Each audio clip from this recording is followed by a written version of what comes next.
There's something different about the highways that cut through the Texas countryside. If you've ever driven them at night, you know what I mean. Miles of asphalt stretching through open land. No houses, no lights, just the sound of your tires and that quiet, crawling feeling that something out there is watching. This video is called 20 True Highway Horror Stories from the Texas Countryside. These are real accounts from people who've experienced terrifying things along those long, lonely Texas roads, things they still can't explain.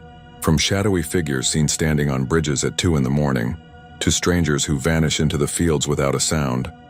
These stories remind us that sometimes the scariest places aren't haunted houses. They're the highways we drive every day. You're watching Creepy Vibes, where every story is based on real events, and every detail drags you a little deeper into the dark side of reality. Before we start, here's something crazy. Almost 90% of the people who watch these videos never subscribe. I'm trying to reach 6,000 subscribers this month, and you can help make that happen. If you love true horror stories and want more of them every night, hit that subscribe button, turn off the lights, and get comfortable. Now, let's head down those dark Texas highways and see who never made it back.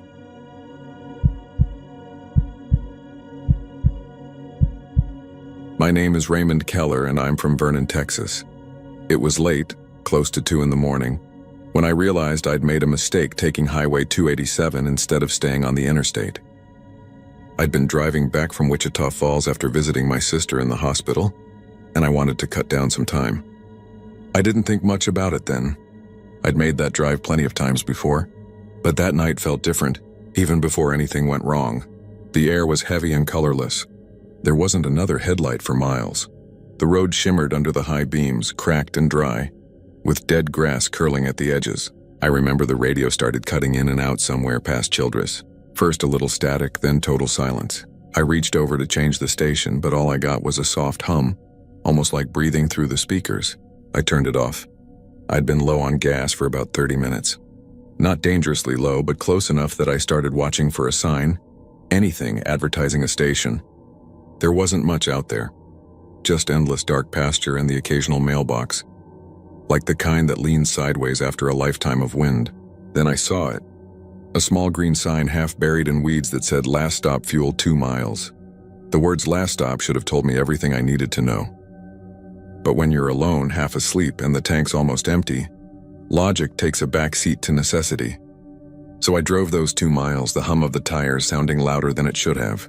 The station appeared out of nowhere. One tall, flickering light and a squat concrete building with a single red gas pump out front. The light buzzed in that stuttering way, the kind that makes shadows move even when nothing's there. I pulled in and killed the engine. The air smelled faintly of oil and hot metal, even though the night was cool. Inside the glass booth was a man wearing a blue shirt with a name patch that said Earl.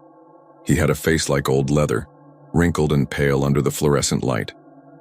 He smiled when I walked in, though something about it didn't feel right. It was too even, too deliberate. "Evening, friend," he said. "Headed far tonight?" "Just home," I said, setting my wallet on the counter. "Need to fill up." "You still open?" Earl nodded, slow as molasses. "Sure am. Been open a long time." He reached under the counter, fished around, and pulled out an old metal key attached to a chunk of wood, with the number 1 painted on it. "Pump's outside," he said. I took the key, stepped back into the night, and started pumping. The nozzle was old, one of those with a stiff handle and the smell of gas soaked into the metal. The numbers on the pump didn't light up, but I could hear the fuel flowing. That's when I noticed something strange. The gas was dripping from under the truck, a thin silver stream pooling near my boots. I bent down to look. The smell was wrong, too sweet, almost chemical, and when I touched the puddle, it wasn't wet. It just shimmered and disappeared like heat off pavement. I looked up.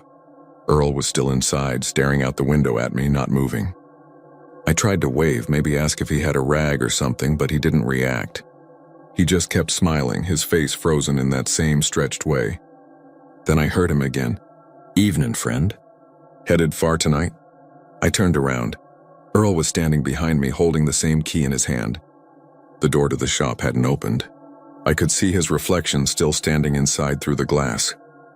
I froze and he repeated it, same tone, same words. "Evening, friend. Headed far tonight?" The air went still. The buzzing light above us clicked off for a second, plunging everything into darkness. When it came back on, the man wasn't there anymore. The key dropped out of my hand and hit the ground with a sharp clink. I ran to the truck and jumped in, fumbling for the ignition. The tank read empty, even though I'd been pumping for minutes. The puddle beneath the truck was gone. I threw it into gear and peeled out of there, gravel spitting against the side panels. In the rearview mirror, I saw the light above the gas pump blink once, then twice. And then every bulb along the roof of the station lit up all at once, flooding the lot in white. For a second, I could see them. 3 shapes standing under the awning, all wearing the same blue shirts, all smiling. When I reached the main road, the lights behind me went out completely. I drove until the fuel light came on again, heart pounding so hard I could hear it over the engine. I finally found another station closer to Vernon, a bright modern one with a glowing sign and real people inside. When I told the clerk about the other place, he frowned.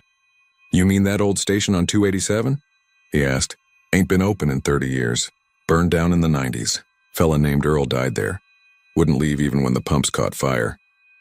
He handed me my change and said, "Funny thing though, every now and then someone comes in talking about lights out that way. We tell them the same thing, don't stop. Not for gas, not for nothing. I never took 287 again, but sometimes when I drive at night I swear I can still smell that sweet, impossible gasoline and hear a man's voice asking softly from the dark, 'Evenin', friend. Headed far tonight?'"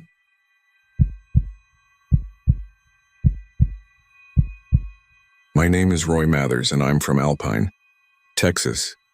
I've been hauling freight up and down the 2-lane stretches of West Texas for most of my life, long enough to know every bend of FM 170 between Lajitas and Presidio. That road runs along the Rio Grande, through land that feels more like another planet than any part of America. Miles of red sand, ocotillo, and twisted mesquite. You can go half an hour without seeing another set of headlights. I used to like that kind of solitude, until one night about 5 years ago when I saw the girl in the red coat. It was just after midnight in early January, cold enough that the desert looked brittle under the moonlight. I was running empty on my way back to Alpine after a delivery to Terlingua. There's a stretch past the ghost town where FM 170 hugs the edge of a bluff, the Rio Grande cutting black and silent below. I'd driven it hundreds of times before. That night, there wasn't a sound except the hum of my diesel and the rattle of the empty trailer. I remember glancing at the temperature gauge, 38 degrees, and thinking I'd stop and study Butte for coffee if anything was still open. Then my headlights caught movement ahead. A figure walking along the shoulder. A girl. She couldn't have been more than 16. She wore this bright red coat that didn't belong out there. Not in that kind of country, not at that hour. Her hair was long and black, tangled by the wind, and she was barefoot. I slowed down automatically, rolled my window down, and leaned out. "Hey," I called. "You all right?" She didn't turn around, didn't even look up, just kept walking slow and steady, her head down like she was counting each step. I eased the truck to a stop beside her, flashers on. The girl didn't flinch even when my brakes hissed loud enough to echo off the rocks. I climbed down from the cab and called again. "Miss, you need a ride? It's freezing out here." Nothing. That red coat looked out of place against the desert sand, bright as blood. I stepped closer, crunching gravel under my boots. "Hey, do you hear me?" That's when she stopped. The wind had died completely, and the silence hit so hard I could hear my own pulse in my ears. She turned around slow, like someone dragging themselves through molasses, and when her face came into view, I took a step back without meaning to. Her skin was coated in fine tan dust, like she'd been buried and dug herself out. Her eyes were open but dull, gray, with no shine to them. Her lips cracked as she whispered something I almost didn't catch. "You're too late again." Then she turned back toward the road and kept walking. I stood there, frozen. The words hit me strange, personal, like she knew me. I'd never seen her before in my life. I called after her, but she didn't answer. My headlights followed her until she disappeared into the darkness ahead, swallowed by the bend in the road. I must have stood there 10 minutes before I climbed back in the cab and locked the doors. My hands were shaking so bad I spilled half my coffee trying to take a sip. I told myself she was just a runaway or high or lost. That's what I made myself believe. But the voice in my head kept repeating what she'd said over and over.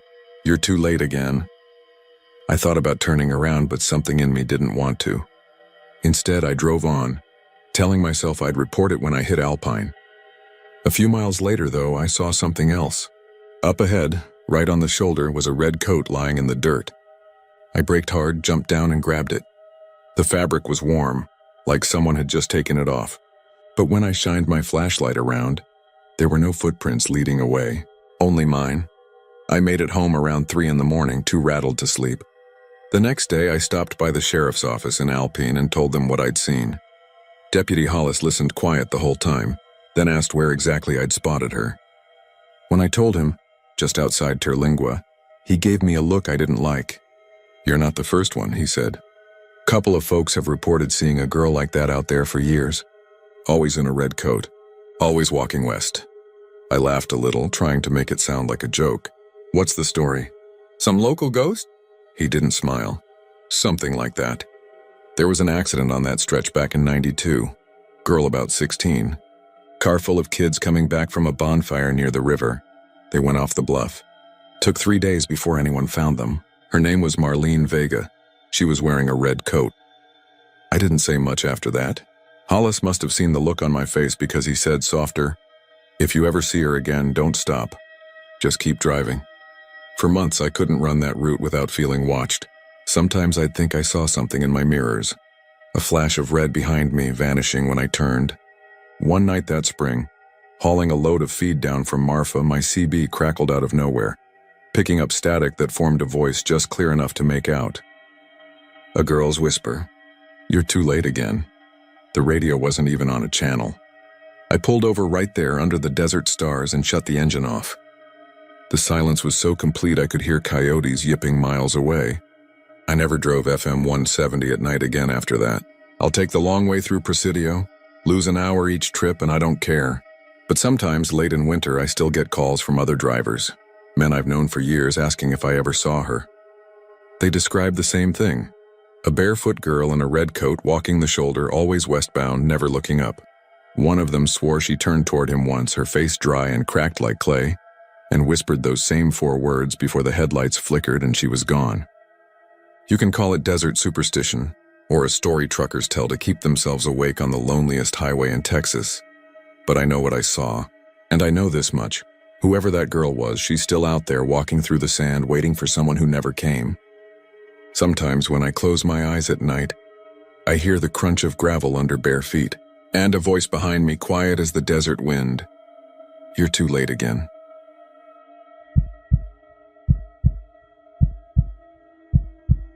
My name is Jacob Ellison, and I'm from Alpine, Texas.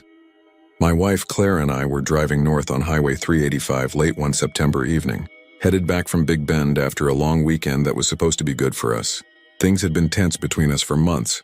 She'd been working long hours, I'd been short-tempered, and that trip was meant to smooth things over.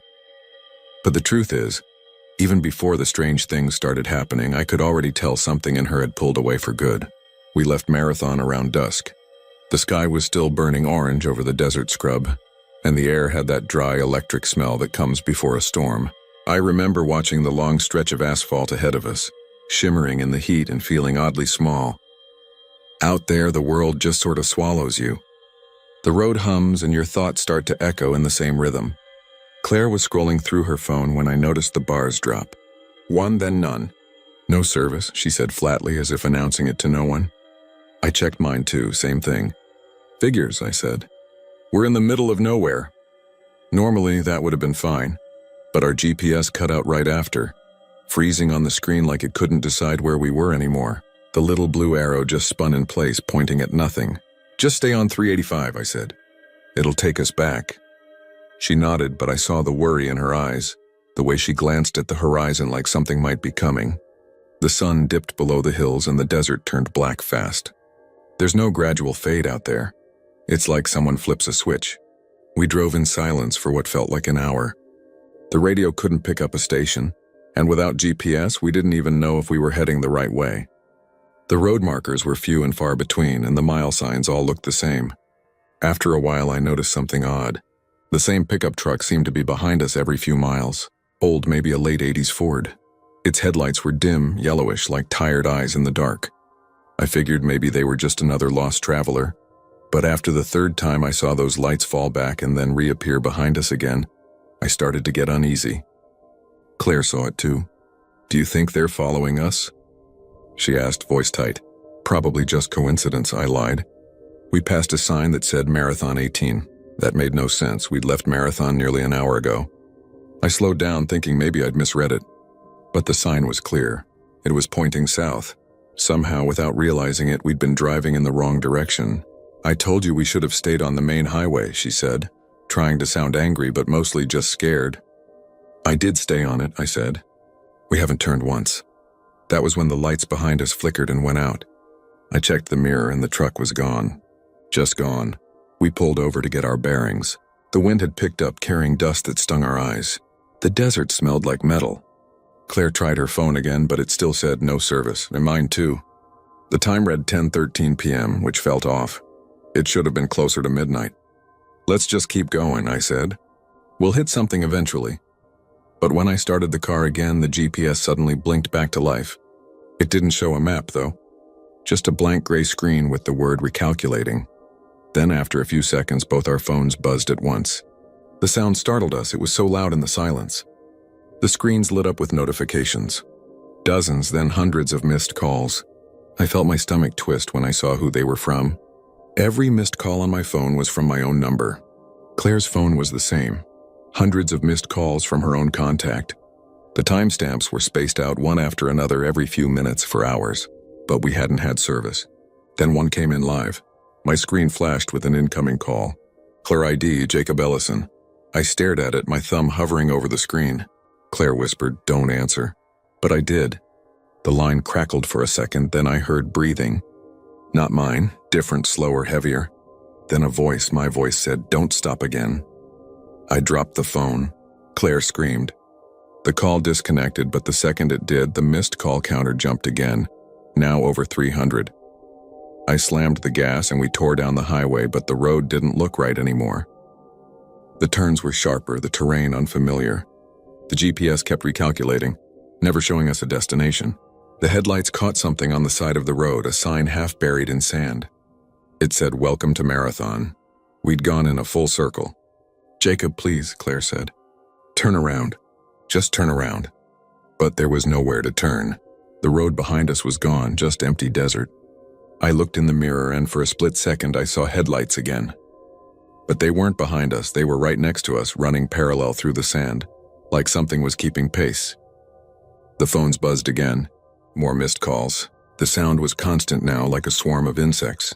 The car started to shake. The radio turning on by itself, static filling the air. Through the static I could hear voices. Our voices repeating the same phrase over and over. "Don't stop again." Claire threw her phone out the window. I should have done the same, but I couldn't. I needed to know. I needed to understand what was calling me. Finally, I answered another one. The voice this time wasn't distorted. It was clear. It said, "Look up," I did. And I swear to God there was another car above us, perfectly upside down like a reflection in the sky. It was our car. Same make, same model, same dent on the bumper. I could see Claire inside it, eyes wide, mouth open in a silent scream. The headlights flashed once and everything went black. When I woke up, it was daylight. The car was parked on the shoulder of Highway 385, engine off. Claire was gone. My phone was dead. I walked the shoulder for hours until a border patrol truck finally picked me up. They said there was no sign of another vehicle, no tire tracks besides mine. They even checked my phone once it charged. It had no call history at all. No missed calls, no record of the night. But every time I drive that stretch now, my phone loses service in the exact same spot. And sometimes, just before it happens, I hear it vibrate once in my pocket, like it's about to ring. I don't answer anymore.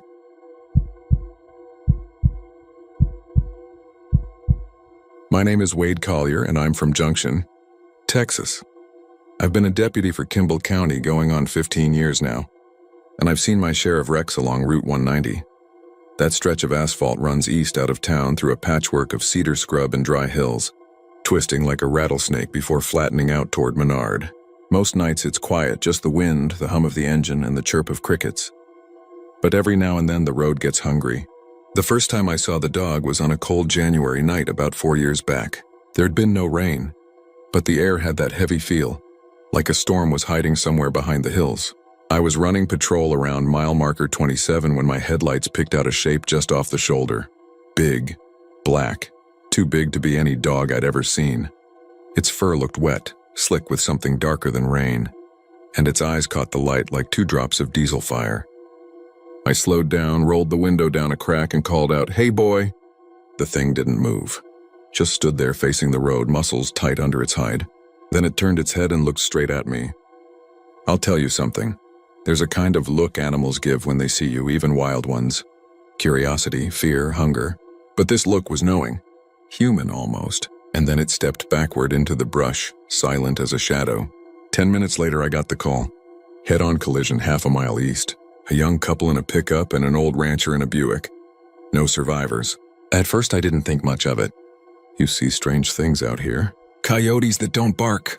Deer standing still as statues. But then it happened again 2 weeks later. Same stretch, same hour. That black dog standing by the road watching. I told myself I was tired seeing things. But then, not 15 minutes after I passed it, dispatch called in another wreck. Single car, off the shoulder, flipped in a ditch. The driver, a college kid from San Angelo, didn't make it. Word spreads fast in a small county. Some of the older deputies started talking about the Devil's Hound. Said it's been seen around Junction since before the highway was even paved. Shows up before death, vanishes after. I laughed it off. I don't believe in folklore, and I sure as hell don't believe in omens. But by the 3rd time, laughing didn't come so easy. It was late March when I saw it again, right around dusk. The air was thick with cedar pollen, golden light spilling over the hills. I'd just passed a ranch gate when something moved near the fence line. There it was again. Taller than before, I swear, with shoulders like a wolf and eyes burning faint yellow. It crossed the road in front of me, slow and deliberate, like it wanted me to see it. I hit the brakes, tires skidding on the gravel shoulder, but it just slipped into the brush and was gone. I stepped out, hand on my sidearm, and walked toward where it had gone. The air was dead quiet, not even the insects making a sound. Then I saw the paw prints, huge deep impressions in the caliche dust. 4 toes, long claws. They went on maybe 50 yards before they stopped. Just ended in the middle of a clearing. That night, a semi overturned near the same mile marker. The driver had swerved to miss something, according to the witness behind him. Said it was a big black animal, low to the ground, eyes glowing. After that, I started keeping notes. Dates, times, weather, even the phase of the moon. Every sighting of that dog lined up within hours of a fatal wreck. Not close calls, fatal. It was like it knew who was going to die. Then this past spring, I started seeing it closer to town, once near the high school parking lot after dark. Another time out by the bridge on South Llano River Road. Each time, it'd be there watching, and a day or 2 later someone would die. Sometimes a crash, sometimes a heart attack, sometimes a freak accident at a ranch. I didn't tell anyone, not even my wife, Carla. She's a nurse, practical-minded. She'd just tell me to get more sleep. And maybe she'd be right. But the last time I saw it 2 weeks ago, it followed me home. I'd pulled another double shift after a wreck out past Clio. 3 teenagers in a Mustang, all gone. By the time I clocked out, it was near midnight. Route 190 was empty, and I was running on fumes. About a mile from town, I saw those eyes again shining in the weeds. I slowed, my gut sinking. The dog stepped out into the middle of the road and stopped. I could see every hair on its back standing straight up. It wasn't just big. It was enormous now, nearly the size of a calf. Its mouth hung open, tongue black as tar. "Go on," I shouted out the window. "Get out of here." It didn't move. It just looked at me, head tilted as if waiting for me to do something. Then it turned and trotted off. Not toward the brush this time, but down the asphalt leading me east. Against all reason, I followed. The patrol car crept along at 20 miles an hour, lights cutting through the dust. It led me all the way to my own road. When it turned into my driveway, I froze. It walked right up to the side of my house and disappeared into the shadows between the oak trees. I sat there for a long minute before I got out. The night was still. Even the crickets were silent. I walked around back with my flashlight, beam trembling on the fence line. That's when I saw them. Paw prints, dozens of them, leading from the field across the yard up to the porch steps. The last set ended right beneath the kitchen window, and there, scratched deep into the siding, were 4 long gouges. Carla came out when she heard me on the porch. "Wade, what are you doing out here?" she asked, bleary-eyed, robe cinched tight. I just stared at her. I didn't know how to explain. I told her I thought I saw a stray. She told me to come inside, that I was scaring her. The next morning, I called in sick for the first time in years. I walked around the yard looking for tracks, but they were gone. The dew had settled and the dirt looked smooth as if nothing had ever walked there. That night it rained hard. Thunder shook the house, wind howled through the trees. Around midnight I woke up to the sound of scratching at the back door. Slow, deliberate, like claws on wood. Carla was still asleep beside me. I grabbed my flashlight and my service weapon, crept to the kitchen and flipped the light on. Nothing. The scratching stopped. The porch was empty, but the smell hit me. Wet dog and something metallic like rust or blood. I shut the door, locked it, and sat at the table until dawn. That morning they found Deputy Rayburn's cruiser in a ditch on Route 190. He'd been heading home after a night shift. They said he must have swerved to miss a deer. The impact broke his neck. When I went to the scene, the air was thick and still. And right there on the shoulder beside the tire tracks were prints. Fresh ones. 4 toes, long claws, leading east toward Junction, toward me. I don't drive that road anymore. Not at night. Not since I started hearing the low growl outside my window around the same time every evening. Carla says it's just the wind or coyotes in the brush. But sometimes when I look out at the fence line, I swear I can see 2 yellow eyes watching from the dark. And last night I found paw prints again. This time they led up to the porch. And when I followed them with my flashlight, they didn't stop at the door. They stopped inside.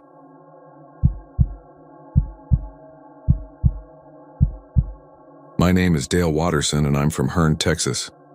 I've been driving trucks since I was 22, long enough to see more of the state than most folks ever will.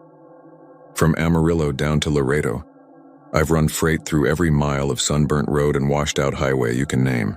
I used to think I'd seen it all. Deer crossings gone wrong, cars wrapped around guardrails. Things you only see once before you wish you hadn't. But nothing ever came close to what happened on Highway 79. That stretch between Franklin and Hearne, the one that runs flat and quiet at night like a vein of black glass cutting through the dark. It started on a Thursday in late October, one of those nights where the air hangs heavy with the smell of rain that never quite comes. I was hauling a load of lumber to Lufkin, running on black coffee and the hum of my CB radio. Channel 19 had been dead for miles, just the usual static and the occasional bored trucker checking for cops. I was about 5 miles outside Hearne when the noise changed. It wasn't the usual fuzz or crackle, it was voices. Broken up, faint, like something old bleeding through. At first I thought it was just interference from a nearby rig.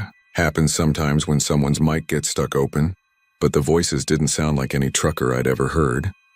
They were panicked, a woman's voice high and desperate. 911, there's been an accident, please hurry, he's trapped.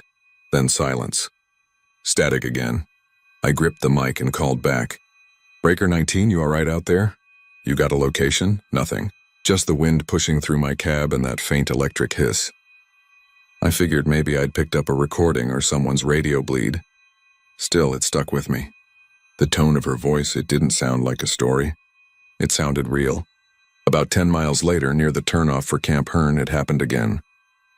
This time it wasn't a woman. It was a man, calm and official. Robertson County Dispatch, what's your emergency? Another pause, and then a trembling male voice came through. I just hit something on the highway. I think it was a person. Oh God, I didn't see. The rest was lost to static. That's when I started to get a chill. The kind that creeps up from the base of your spine and sits between your shoulder blades. I'd driven that road for 20 years. I knew every dip, every turn, every place deer liked to cross. But I also knew I was the only one out there that night. No headlights in either direction. No taillights ahead. Just me and my load of lumber rolling through a sea of black. I turned off the CB thinking maybe I was just tired. But after a few minutes, curiosity got the better of me, and I switched it back on. Big mistake. The static had deepened, a low hum that seemed to pulse with the rhythm of the truck's engine. Then, through the noise came another voice, familiar this time. Dispatch, this is Unit 37. We've got a jackknife on 79, mile marker 42. Driver's pinned inside, requesting extraction. My stomach twisted. Mile marker 42 was where I was heading. I slowed down, eyes scanning the road ahead for flashing lights or debris. Nothing. Just the empty stretch, slick with a faint mist. The radio crackled again. A new voice, tense, urgent. Get him out! Get him out before it catches! Then a scream. I pulled over on the shoulder, heart hammering. The sound cut out, replaced by silence so thick it made my ears ring. I turned off the ignition and just sat there, listening to the ticking of the cooling engine. After a minute, I reached for the mic again. "Breaker 19, this is Big Blue out of Hearn. Anyone else hearing that?" The reply came almost instantly. "Copy, Big Blue. You too?" It was a voice I recognized. Tommy Graves, a driver out of Navasota. Solid guy, the kind you drink with after a long haul. "Yeah," I said. "You picking up those calls?" "Hell yeah. Thought it was a prank till I heard my own damn name." That made me freeze. "What do you mean?" "Just now, dispatch said my name. Said there was a wreck near Navasota. That's where I'm headed. Said I didn't make it." I didn't know what to say. The line went quiet for a few seconds and then his voice came back low and scared. "Dale, you think it's real?" Before I could answer, there was a squeal of brakes, a crunch, and then nothing but static. I called his handle over and over, no answer. About 15 minutes later, I saw the lights, a mess of red and blue flashing off the wet pavement. Cops, ambulance, the whole deal. I slowed down and rolled past. There it was. A white Kenworth jackknifed across the median, trailer split open. The cab was crushed. The name on the door, T. Graves Transport. I pulled over and just sat there shaking. I didn't tell anyone what I'd heard. Who'd believe me? They'd say I was tired, maybe nodded off behind the wheel, but I knew what I heard. I'd heard the call before it happened. I didn't drive for a few weeks after that. Couldn't sleep. Every time I closed my eyes, I'd hear that voice again, calling in the wreck like it was happening in real time. But freight doesn't move itself and bills don't wait for grief. I got back on the road eventually, tried to keep the radio off, but habits die hard. About 2 months later, near the same stretch of highway, I switched it on again. Static at first, then faint voices. I should have turned it off right there. But then I heard something that made my blood run cold. "Dispatch, this is Unit 2-1. We've got a tractor trailer overturned on 79 just south of Hearn. Driver's name appears to be Dale Watterson. He's pinned inside. No pulse." I slammed the brakes so hard the trailer fishtailed behind me. My hands were shaking as I grabbed the mic. "Who the hell is this?" I yelled. "Who's saying that?" The radio hissed back, the static rising to a scream of white noise, and then clear as day came my own voice. "Big Blue to dispatch," it said. "Lost control. Brakes are gone." Oh God, that was it. The CB went dead. No static, no hum. Just silence. I sat there for a long time, too scared to move. When I finally did, I checked everything. Tires, brakes, lights. Everything was fine.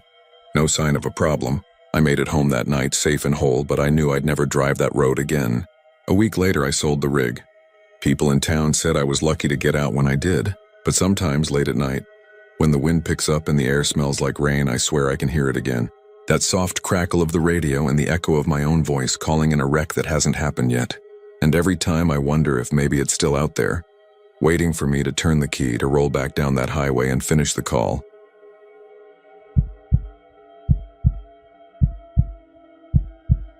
My name is Travis Bell and I'm from San Angelo, Texas. I drive trucks for a living, nothing fancy. Just long hauls between Houston and El Paso. Sometimes up north to Lubbock if dispatch feels like punishing me. I've seen most of what this state can throw at a man. Heat that melts the blacktop, dust storms that blot out the sun, and stretches of road so empty you start talking to yourself just to make sure you still can.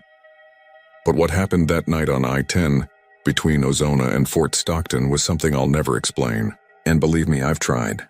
It was early August, blistering hot even after dark, and I was hauling a small load of tools and furniture for a family moving west. My wife Dana and our daughter Missy had tagged along for once, just to see a bit of the country. We thought it'd be fun, a sort of mini road trip. Around 9 p.m., somewhere past Ozona, Missy started squirming in the back seat, saying she had to pee. I told her to hold it, but Dana shot me that look that ends all arguments. So I pulled off at the next rest stop. Rest Area 43, the green sign said. I'd never noticed it before, even though I'd run that stretch 100 times. The place was quiet. Too quiet. Just a rectangle of cracked pavement and a squat concrete restroom building lit by a single buzzing sodium lamp. The light cast everything in that weird orange haze that makes shadows look alive. There were no other cars. Not even the hum of a semi passing on the highway. The cicadas were screaming, though, loud enough to make the air vibrate. Dana took Missy to the restroom while I topped off the cooler from the drinking fountain, which spat out lukewarm water with a metallic taste.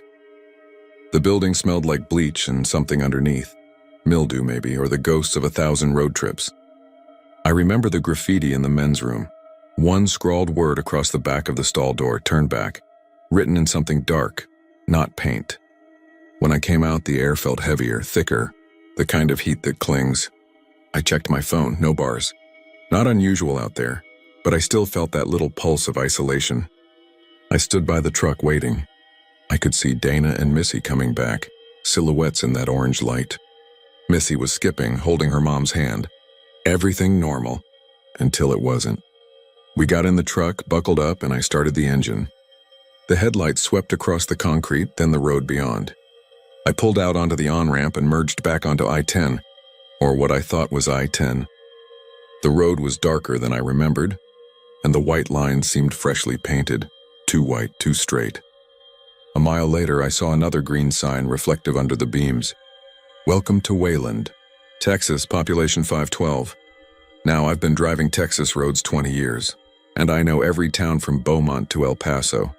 There ain't no Wayland, Texas." I said it out loud, maybe hoping Dana would correct me, tell me I'd just forgotten. She didn't. She just said, "Maybe it's new." But there was something in her voice, tight, uncertain. Missy had fallen asleep, clutching her stuffed bear. 10 miles later, we passed a gas station, a small one, old-fashioned pumps, neon sign flickering. The kind of place you'd expect to see in a 1970s postcard. The sign said Wayland General Store and Fuel. I slowed down, thinking maybe I could ask directions or at least get a signal. But when I turned into the lot, I saw the windows were dark. Not closed for the night, abandoned. Dust and spiderwebs coated everything. I swear I saw movement inside, just the suggestion of someone watching from behind the counter. But when I looked again, nothing. Dana whispered, "Let's go." And I didn't argue. We drove on, but the road didn't feel right. The mile markers didn't count up or down. They just said 43 every single time. I noticed it after the third one, then the fourth. Always 43. The same warped green sign, the same bent reflector.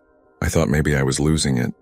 Maybe exhaustion was messing with me, but Dana saw it too. After about 30 minutes of driving, the gas gauge dipped below a quarter tank. I knew we hadn't gone far enough for that. I slowed down, pulled over, and killed the engine. The night was silent again except for the wind. I stepped out, looked around. The desert stretched out both sides, flat and endless, but there was no moon, no stars, no noise from passing cars. It was like the world had turned itself off. Then I heard Missy crying in the back seat. Dana was trying to calm her down, saying she'd had a bad dream.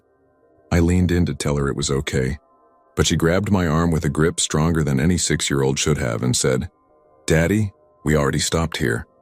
Her little finger pointed out the window toward the distance, and sure enough, maybe 200 yards down the road I could see the faint outline of the Rest Area 43 sign, the same one we'd left behind an hour ago. I don't remember making the decision to drive again. I just did. But no matter which way I turned, east, west, didn't matter. We always came back to that same rest stop. I drove until dawn, or what passed for it. The sky lightened but never turned blue, just a dull bruised gray. Missy stopped talking after a while. She just stared out the window. Dana started muttering prayers. And every time we passed that rest stop, it looked worse, more overgrown, more decayed. The building half collapsed, the light pole leaning. By the third time around, it looked like it had been abandoned for years. Around what felt like noon, I stopped again. I stepped out shaking. The heat was gone now. Cold air rolled out from the building like a freezer door had opened. I called out just to hear something human. My own voice came back wrong, warped, delayed, like someone repeating it from a tunnel. Then faintly I heard another voice. A man's. It said, "You shouldn't have stopped." I ran back to the truck, but Dana's seat was empty. The passenger door hung open, swaying. Missy was gone too. I don't know how long I sat there. The world felt hollow, like sound didn't travel right. Then just as I thought I'd lost my mind, I saw movement in the restroom doorway. A shape, pale, with long, dark hair. For a second, I thought it was Dana. Then it stepped into the light. It was me. Same shirt, same face, same tired eyes. My double smiled, slow and cold. Then he turned and walked into the desert. I tried to start the truck, but the engine wouldn't catch. I looked back once more, and the sign that used to say Rest Area 43 had changed. It read, "Welcome to Wayland, Texas. Population 512. The number flickered, then shifted to 513. I don't remember anything after that. A week later, I woke up in a rest area outside Fort Stockton. Engine cold, gas tank full, no sign of Dana or Missy. The police found no record of a town called Wayland or a rest area 43 between Ozona and Fort Stockton. They said I must have gotten lost, dehydrated, maybe hallucinated, but I drive that road still, sometimes late at night. Every so often I see a green sign flash by out of the corner of my eye. Rest area 43. And for just a second I swear I see a little girl in the window waving.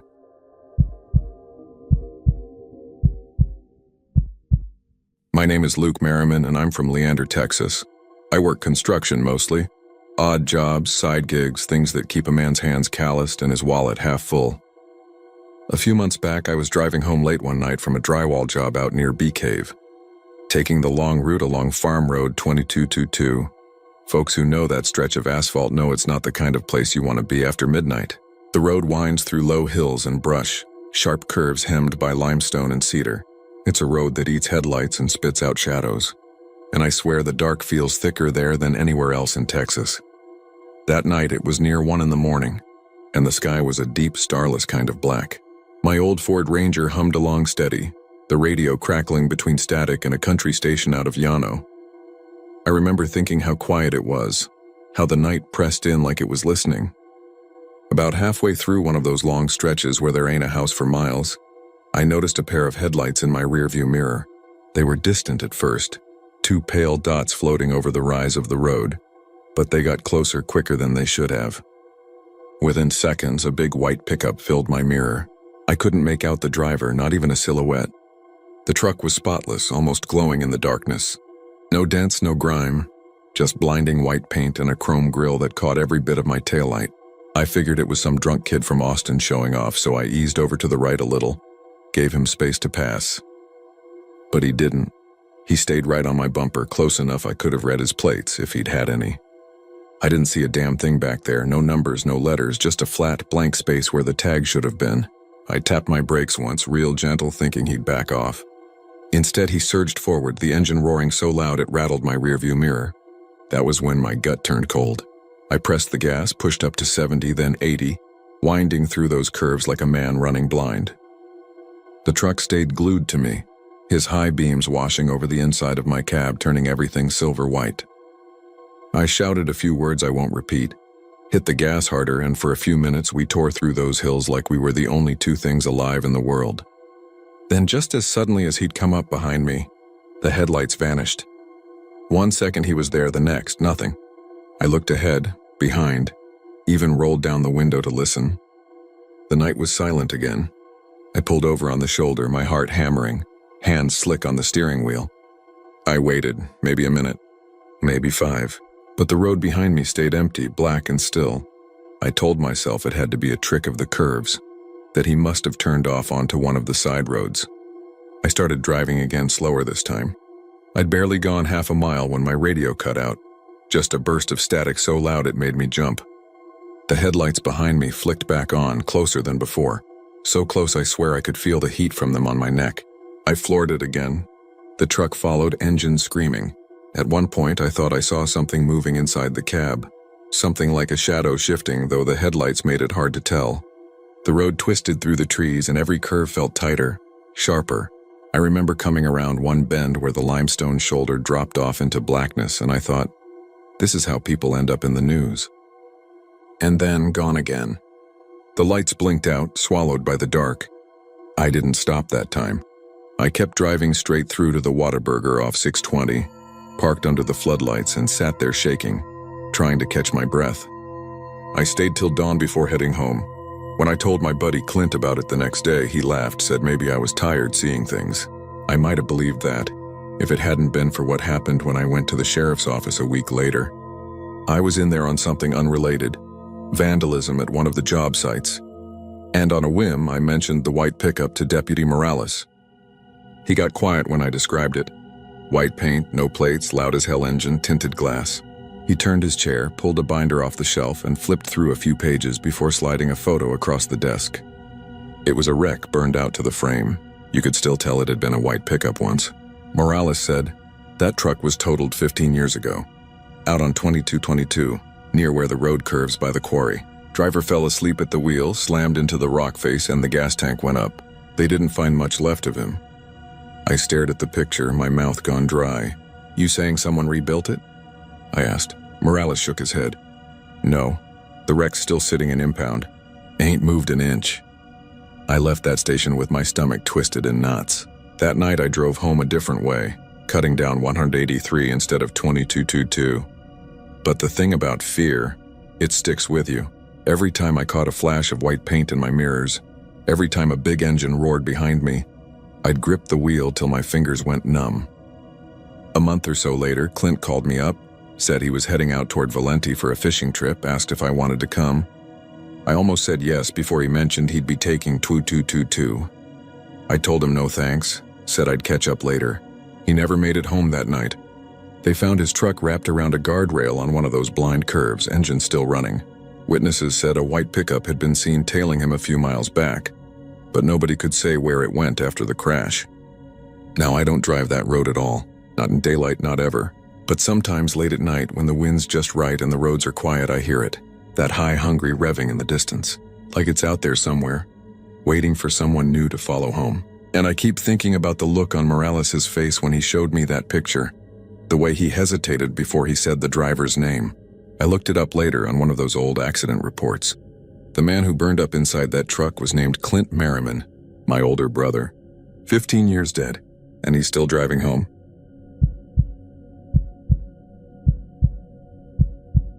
My name is Daniel Harper, and I'm from League City, Texas. I grew up there just off Highway 96, near the stretch of road that curves past Clear Creek, the kind of place where humidity hangs in the air like wet gauze, and the nights buzz with the sound of cicadas and distant freight trains. People around here talk about the bridge over Clear Creek like it's a living thing, something that remembers what you do when you cross it. I never gave it much thought until that night last August, when I decided to see for myself if the story about the drowned boy was real. The legend goes like this. Back in the late 70s, a little boy named Michael fell into the creek and never came out. His mother had parked her car on the bridge one evening after a fight with her husband, and the boy, curious or restless, opened the back door and wandered out while she sat there crying.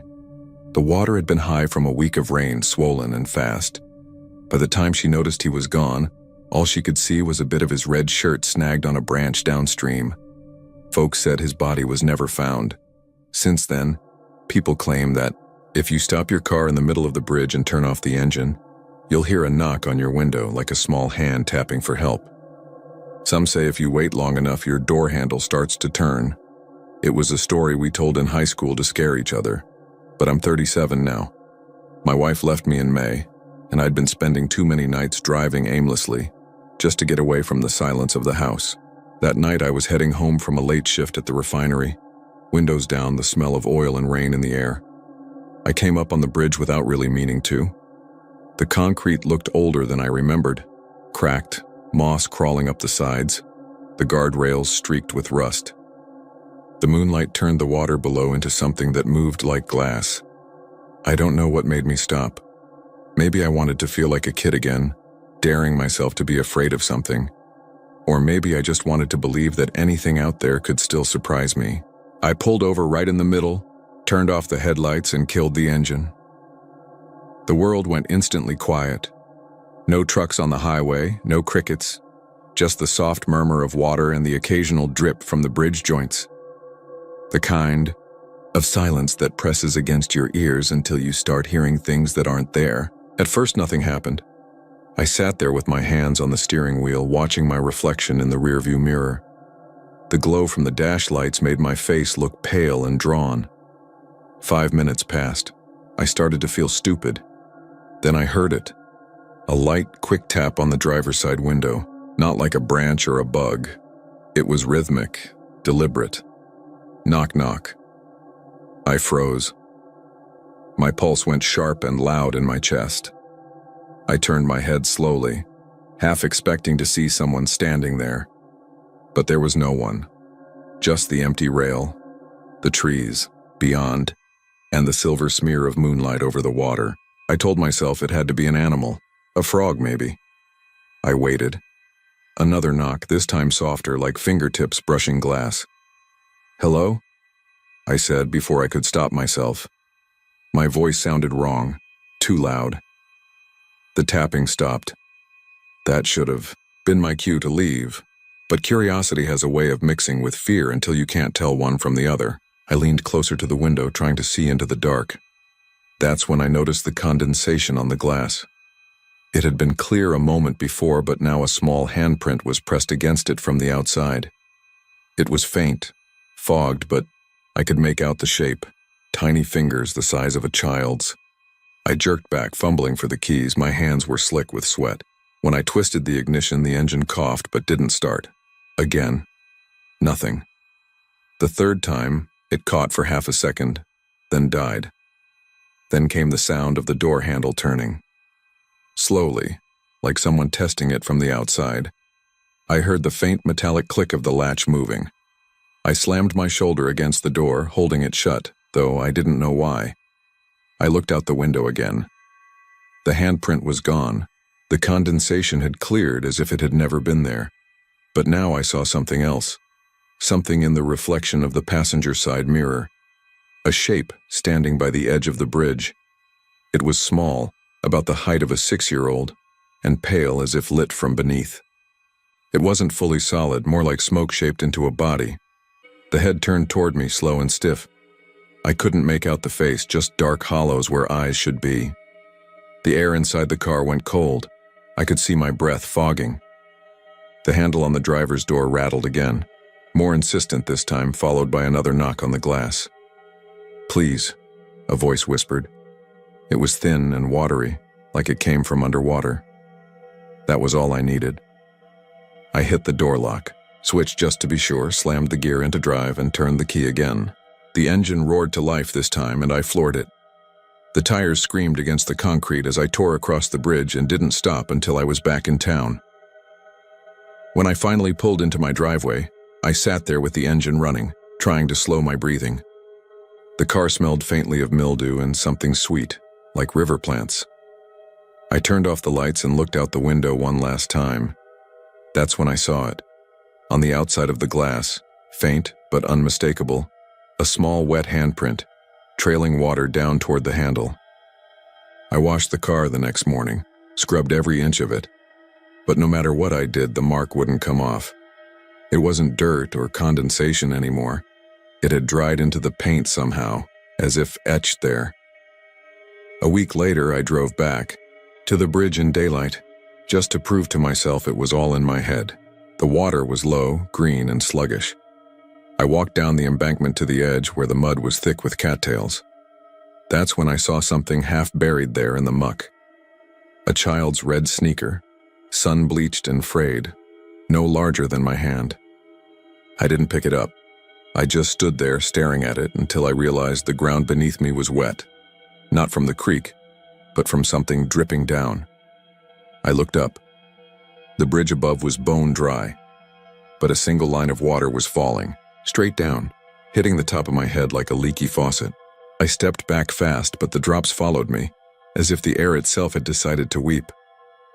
That night I woke up to the sound of knocking again, soft, careful knocks coming from the window beside my bed. I didn't look. I couldn't. Because deep down, I already knew what I'd see if I did. And now every time it rains, I hear it again. That same gentle tapping, like small fingers asking to be let in.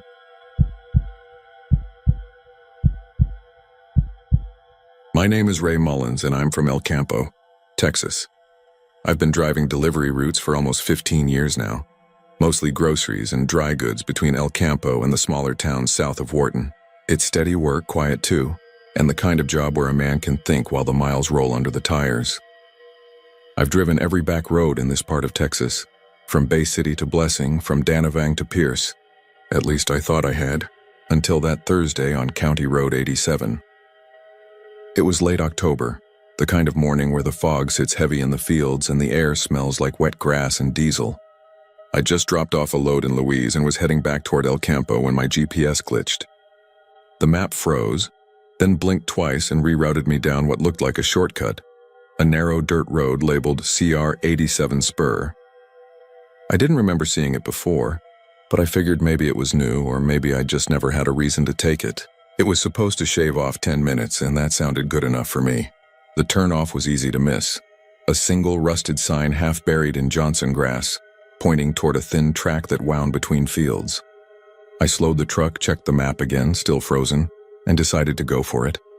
The first 100 yards weren't bad, just soft dirt and scattered gravel. But as I got deeper, the road narrowed and the grass got taller, brushing the mirrors like hands. I rolled down my window thinking I'd ask directions if I saw anyone, but there wasn't a soul in sight. Just open fields and that fog, getting thicker every minute.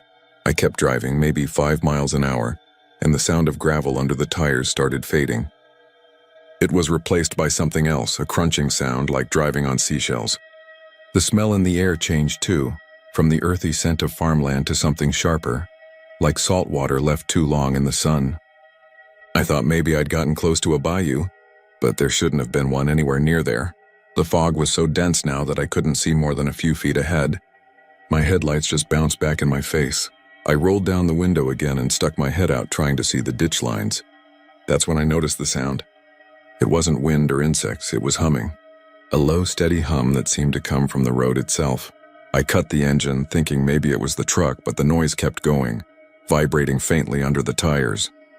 Then in the silence that followed, I heard something else. Voices. They were distant, muffled, like a radio tuned between stations. I couldn't make out words, but I caught the rhythm of them. Slow, deliberate, rising and falling like chanting. My first thought was that it might be a church service somewhere off the road, but it didn't sound right. There was no warmth in those voices. They sounded flat, hollow, almost mechanical. I sat there for a long minute, engine off, every hair on my arm standing straight. Finally, I told myself I was being stupid. Fog messes with sound. It was probably just the hum of a pump out in the fields or something bouncing from the highway. I started the truck again and pushed forward. After maybe another mile, I saw movement ahead, shapes in the fog, pale and still. I braked hard, heart pounding. It looked like a line of people standing across the road. I blinked and they were gone. The fog swirled and all I saw was empty space. My hands were shaking on the wheel. I wanted to turn around, but I wasn't even sure there was room to back up without ending up in a ditch. So I kept going. That was the last thing I remember clearly. The next thing I knew, I was parked outside a Shell station on the edge of El Campo, the sun blazing through my windshield. My phone buzzed with missed calls and my gas gauge was nearly empty. I checked the dashboard clock, 7:43 a.m. Saturday. I'd started down that road Thursday afternoon. 2 full days gone. My shirt was stiff with sweat and the truck smelled like brine. When I climbed out, I saw the whole thing. Hood, windshield, trailer was coated in a fine crust of salt. Not dust, not mud, salt. I ran my hand over it and tasted a grain on my fingertip. It was real. The cops didn't believe me when I told them what happened. They said maybe I'd had some kind of seizure or heat stroke. The company doctor ran tests, but I checked out fine. The weird part was my GPS. When they pulled the route history, it stopped recording at the turn onto County Road 87 and didn't start again until the moment I woke up. No location data, no timestamps, nothing. I went back out there a week later, just to prove to myself I wasn't crazy. But I couldn't find that turnoff again. I drove up and down the stretch 3 times. The sign was gone. The fence lines were solid, unbroken. It was like the road had never existed. Every now and then, especially late at night when I'm driving long routes, I catch a faint smell of salt through the vents. Sometimes the radio hums with that same low frequency. Once, I swear I heard voices under the static. I've stopped using GPS altogether now. I keep paper maps and I stick to main roads. But I still dream about that fog. In the dream, I'm walking instead of driving and the dirt under my boots crunches with that same sound. I see figures in the distance, moving slowly, their faces hidden by the mist. They're not coming toward me, they're waiting. And I know deep down that they've been waiting since that Thursday afternoon, waiting for me to take the wrong turn again. Sometimes I wake up with salt on my lips.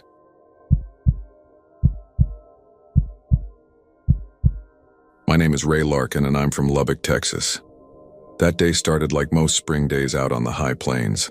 Hot, dry, and whispering of something worse coming. You can feel it before it happens out here. The wind takes on a strange tone like it's speaking under its breath.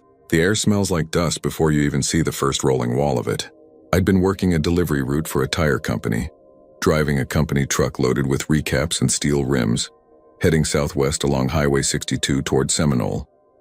I figured I'd make it before dark, get a cheap motel, and head back to Lubbock in the morning. But around mid-afternoon, I noticed the horizon turn red. Not sunset red, but darker, like rust or dried blood. A dust storm was brewing. West Texas storms don't come gently. They come like living things, hungry and mean. I'd driven through plenty, but this one looked different. The wind had a pulse to it, a rhythm that almost felt deliberate. By the time I hit the outskirts of Wolforth, the sky was gone. The world turned to copper and static. The wind howled across the flatlands and the air thickened until it looked solid. I could barely see my own hood. I slowed to a crawl, following the faint shimmer of the center line when I could see it. My hands gripped the wheel so hard my knuckles went white. The sound of sand hitting metal filled the cab like a swarm of angry bees. I told myself I'd pull over if it got worse. Then it did. When the gusts started rocking the truck hard enough to lift a tire, I knew I had no choice. I eased off onto what I hoped was the shoulder and killed the engine. The silence that followed wasn't really silence. It was a different kind of noise, muffled and heavy, as if the world had been wrapped in a blanket of dirt. The dust outside swirled like red smoke, coating everything. The air vents hissed faintly, and a fine grit began to settle across the dashboard. I tried turning on the radio, hoping for an emergency broadcast, but it was all static. Then, through the hiss, I thought I heard something that sounded like voices. Not words exactly, more like breath moving through the signal, soft, low, and wrong. I killed it fast. That's when I saw the first shape. At first, I thought it was a trick of the light. The dust was so thick that shadows took on a kind of life. But this was no shadow. A man-shaped figure emerged from the haze about 20 feet ahead, standing in the middle of the road. He was covered head to toe in dust, his outline vague, his face invisible. He didn't move, didn't seem to breathe. I blinked and he was gone, swallowed by the storm. I told myself I was seeing things. Fatigue, maybe dehydration. I took a sip of warm water from the bottle in the cup holder and rubbed my eyes. When I looked again, there were more of them. 3, maybe 4. They were closer this time, silhouettes drifting through the storm like ghosts underwater. Each one seemed to be walking toward the truck at an even, steady pace. I couldn't see faces yet, just the shape of them. Broad-shouldered, long-armed, identical in height and movement. My heart began to hammer. I locked the doors out of instinct, though I wasn't sure what good that would do against whatever was out there. The wind screamed and the sand thudded against the windows, coating them with a reddish film. The figures grew clearer as they approached, and the dust thinned just enough for me to make out a detail that froze me in place. They were all wearing my face. Not just similar, identical. Same eyes, same lines around the mouth, even the same chipped tooth I'd had since high school. Their clothes matched mine too, down to the company shirt and the name patch over the chest. Ray. I don't know how long I sat there staring. It could have been seconds or hours. Time didn't feel right inside that storm. The figures surrounded the truck, circling slowly, their movements perfectly synchronized. One of them stopped right at my window. His face was pressed so close I could see the grains of red dust clinging to his eyelashes. He smiled at me. Then he spoke. "Let me in." His voice was my own. I shook my head without realizing it. He tilted his head too, the same way I did when confused. Then, like a mirror delayed by a few seconds, every one of them smiled. The sound that came next was laughter. My laugh, multiplied and warped by the wind until it sounded mechanical. I could hear it from all sides of the truck. The door handle rattled. Then the next, the whole truck began to shake as if they were pushing from every direction at once. I fumbled for the ignition, but the engine wouldn't start. The key turned, the dash lights blinked, but nothing. Just the wind and that impossible laughter. I slammed my hand on the horn, but the sound came out muffled and weak, buried in the storm. Through the window, I saw one of them raise his hand and press it flat against the glass. When I did the same, don't ask me why, I just did, our hands lined up perfectly. My own reflection, only it wasn't a reflection anymore. His skin pulsed faintly under the dust, veins like cracks in clay. His eyes weren't quite right either, too still, too deep. Then he mouthed something I couldn't hear. It wasn't "let me in" this time. It looked like "you already did." A sudden pain stabbed behind my eyes. The world seemed to shimmer, and for a second I saw something else entirely. Not the truck, not the road, not the storm, but a vast plain stretching in every direction, endless and red. Shapes moved across it, millions of them, all wearing my face. The sky above them pulsed like a living heart. Then I was back in the cab, gasping for air. The figures were gone. The dust had begun to settle. The storm was moving east. I sat there shaking until the air cleared enough for me to see the road again. When I finally got the truck to start, I drove straight back to Lubbock. Didn't stop once. When I got home, I went straight to the mirror in my bathroom. There was dust on my face, red and fine as powder. I wiped it away, but it didn't come off. It was under the skin, tiny specks like rust. My reflection didn't move quite right either. There's a delay now, just half a second, but I can see it. Sometimes when I wake up at night, I hear the wind howling outside. And sometimes if I listen close, I can hear my own voice in it. Hundreds of them laughing.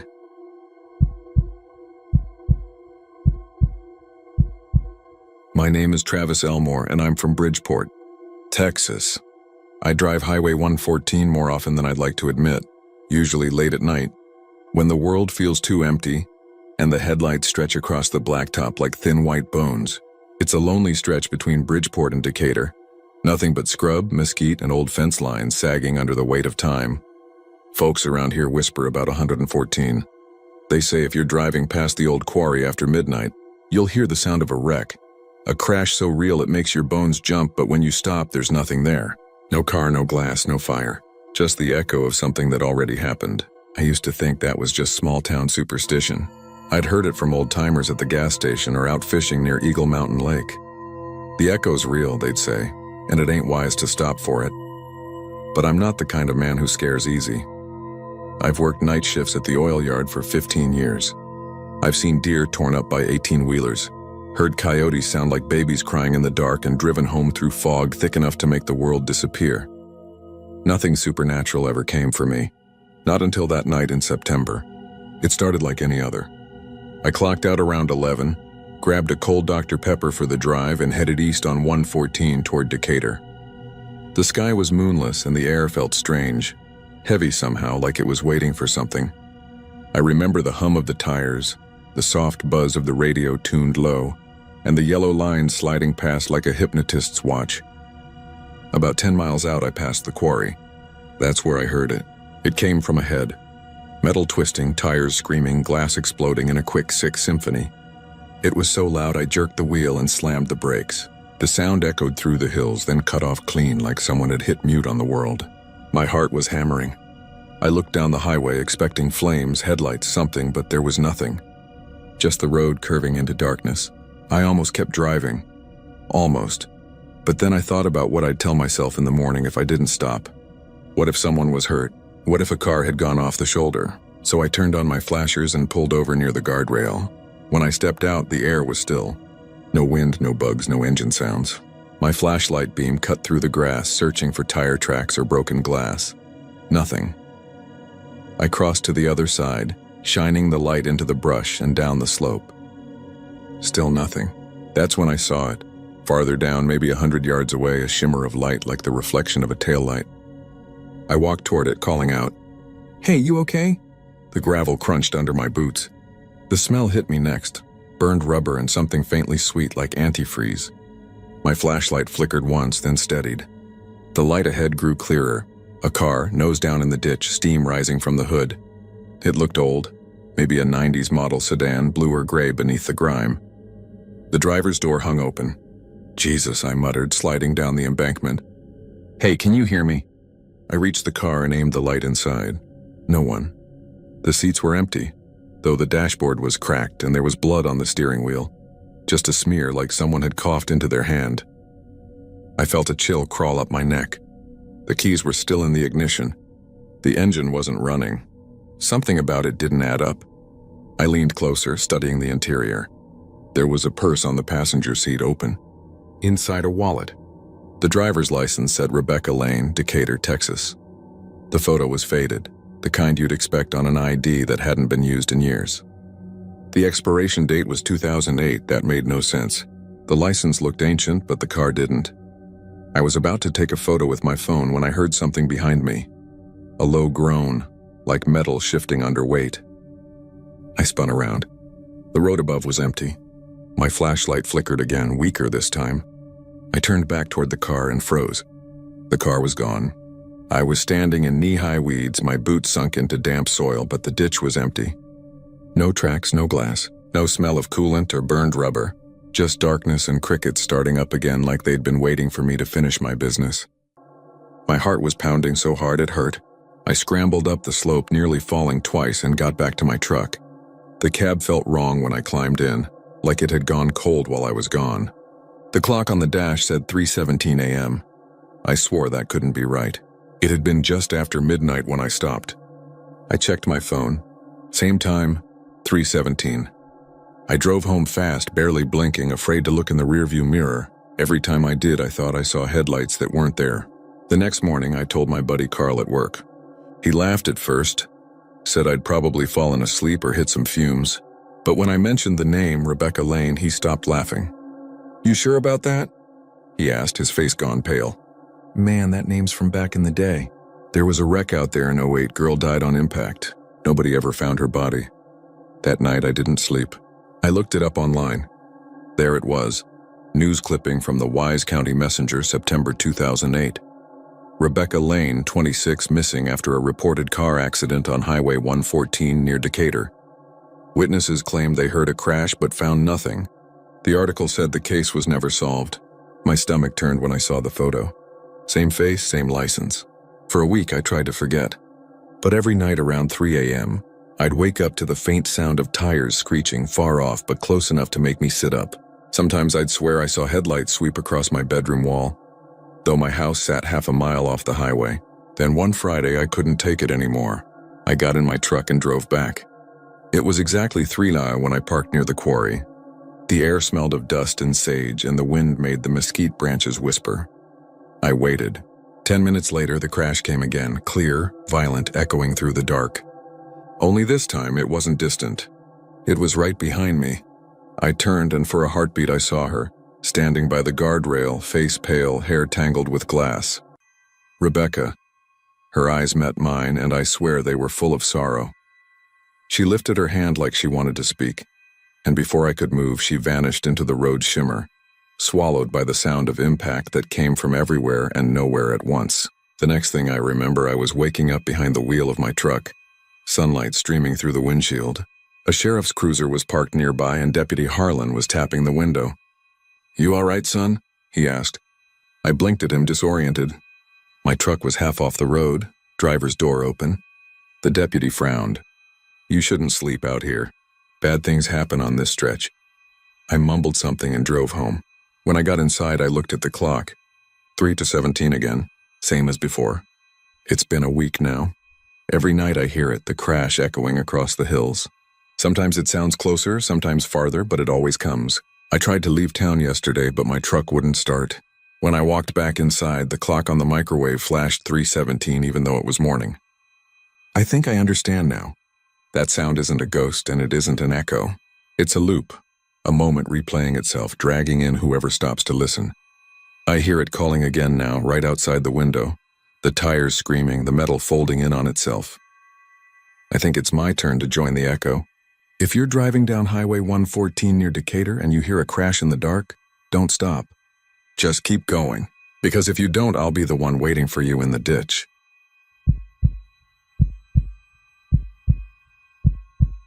My name is Ray Collins, and I'm from Abilene, Texas.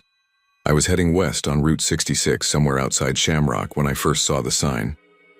It was 3 in the morning, and the desert was asleep. Just a long stretch of dark road cutting through nothing. My wife, Denise, was asleep in the passenger seat, her head against the window, a paperback still open on her lap. The gas gauge was flirting with empty, and the nearest town was 30 miles behind us. That's when the neon light appeared through the fog of the night, a flicker of color in all that darkness. Vacancy!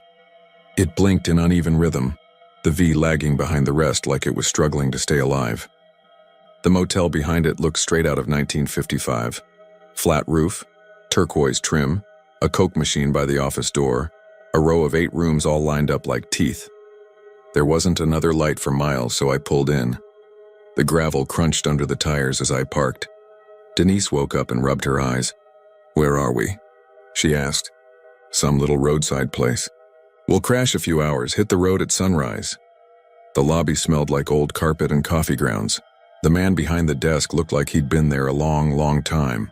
Gray hair slicked back, pale skin that seemed almost translucent. His name tag read Earl. Evening, he said, though it was technically morning. You folks need a room? Yeah, just till morning. He smiled, but it didn't reach his eyes. Plenty of rooms. Not many travelers this time of night. Denise signed the register. I noticed the pages were filled with names, some written in faded ink. Earl slid a key across the counter, one of those old metal ones with a plastic fob that said Room 7. Checkout's at 10, he said.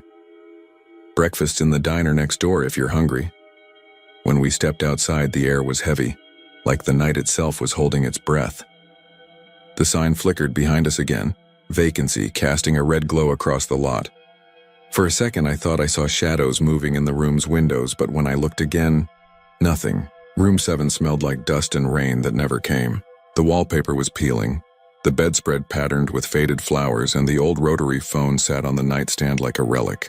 Denise went straight to the shower, and I lay down, listening to the hum of the neon through the thin walls. At some point, I must have dozed off. I woke to a sound, a faint knock, slow and deliberate. I thought maybe Denise had locked herself out, but she was asleep beside me, hair damp, breathing steady. The knock came again. 3 knocks, paused, then 3 more. When I opened the door, the hallway was empty. The sign's glow painted everything red, even the gravel. Then I noticed movement by the office. A woman in a nightgown was standing under the sign, staring up at it. Her skin was so pale it almost glowed. "Ma'am?" I called. She turned her head slowly. Her eyes were hollow, black like burned glass. Then she vanished, not ran, not ducked, just blinked out like a bad television signal. I slammed the door and locked it. Denise stirred. "What's wrong?" "Nothing," I said. "Go back to sleep." But I didn't. Around 3:20, the phone rang. I picked it up, expecting Earl's voice, but all I heard was whispering. Hundreds of voices layered like wind through leaves. Then one voice cut through them all, clear and low. "No one checks out." The line went dead. By dawn, I was ready to leave. Denise was groggy, but agreed. We packed our things and went to return the key. Earl wasn't at the counter. The office was dark except for the buzzing of a single fluorescent tube. The guest book was still open. I glanced down and saw my name. Ray Collins, Room 7, checked in 3:03 a.m. But the next column where checkout times were listed already said checked out. The ink looked wet, fresh. I called for Earl, no answer. Then through the office window I saw the lot outside, but our car was gone. The sign still flashed vacancy, bathing the motel in red and blue. And in that light I saw figures, a dozen of them. Men, women, a kid holding a toy truck. They were standing in front of the rooms, all staring at me with that same hollow look. Denise whispered, "Ray, where's the car?" Before I could answer, the phone on the counter rang.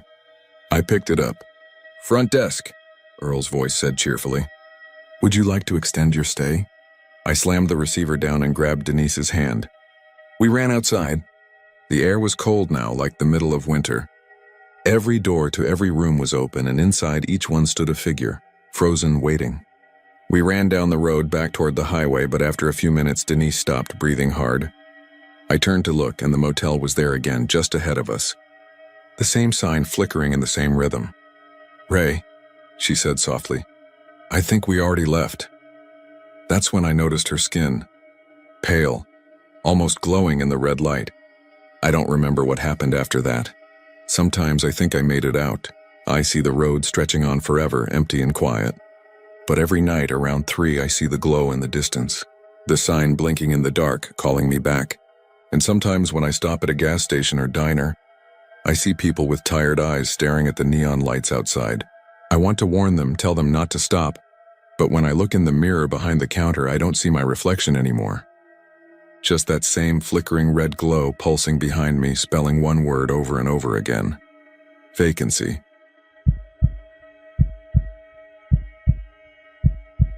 My name is David Runnels, and I'm from Bandera, Texas. I never used to believe in signs or ghosts or anything you couldn't measure or fix with your hands. But Highway 16 changed that for me. Changed everything, really.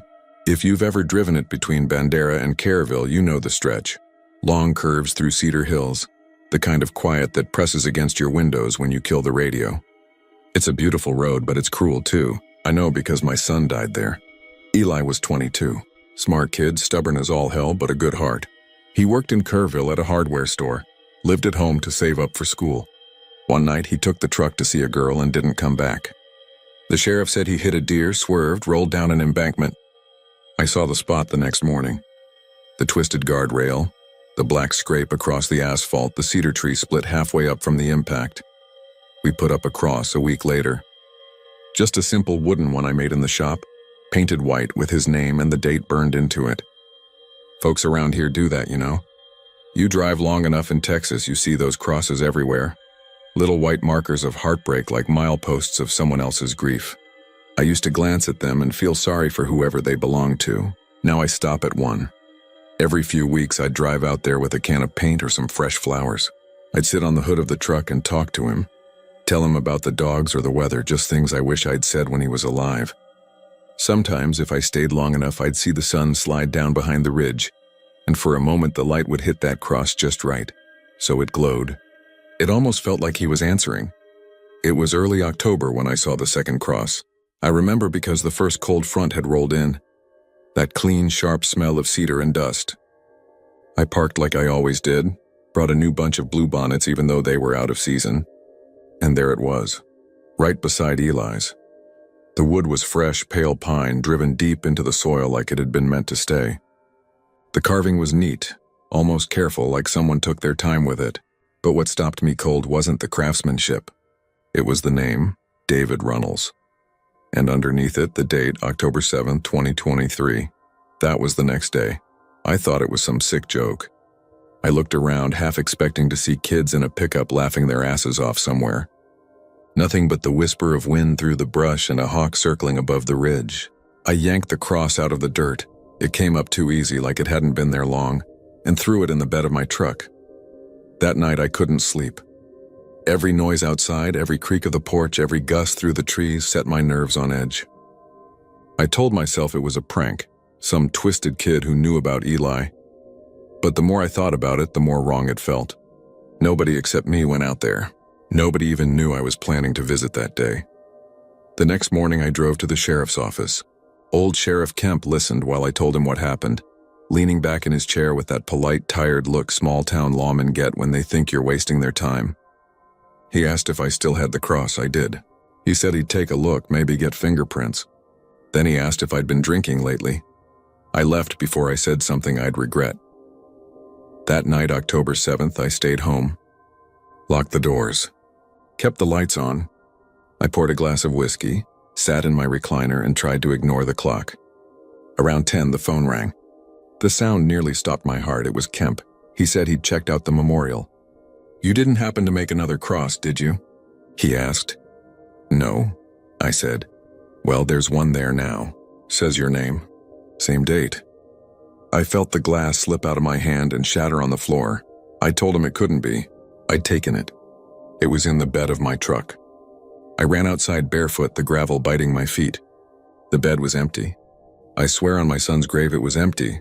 The next part's hard to explain, but I'll tell it how it happened. That night, the world went strange. The air felt thick, electric. My house sits out by the Medina River, surrounded by hills and live oak, and usually it's quiet as a churchyard after dark. But around midnight, I started hearing something outside. Not an animal. Not the wind. It was a steady crunch, slow and deliberate, footsteps in gravel. I grabbed my shotgun and stepped out onto the porch. The night was moonless, everything painted in deep blue shadow. I could smell cedar and gasoline. I called out, "Who's there?" The footsteps stopped. Then I saw movement near the end of the drive. A figure, just standing there by the mailbox. I lifted the gun, but something in me froze. The figure was wearing jeans and a plaid shirt, just like the one Eli used to wear. And when the porch light flickered across his face, I saw my son's eyes. "Eli?" I said. He didn't answer. He just looked at me, head tilted like he was studying me. Then he raised his hand and pointed back toward the highway. Before I could move, the light blew out. Everything went black. I heard the footsteps again, closer this time. Then nothing. I must have blacked out or fallen asleep sitting on the porch because when I woke up, the sun was rising. My truck was gone. I found it 3 miles down Highway 16, nose first into a ditch, engine still ticking. No sign of forced entry. The passenger door was wide open like someone had just stepped out, and there, stuck in the soft earth by the road, was the cross again. Same name, same date. It's been 2 years now. Folks in Bandera still whisper about that night. Sheriff Kemp said it was fatigue, maybe grief, maybe even a dream. But the wreck was real. They found my truck twisted like a beer can, blood on the steering wheel that wasn't mine. Some nights I drive that road again just to see. Eli's cross is still there, weathered and leaning. But mine looks new every time. The date never changes. It just stays tomorrow. If you ever find yourself driving Highway 16 after dark and you see two crosses side by side near mile marker 43, don't stop. Don't look too long. And whatever you do, don't check the names.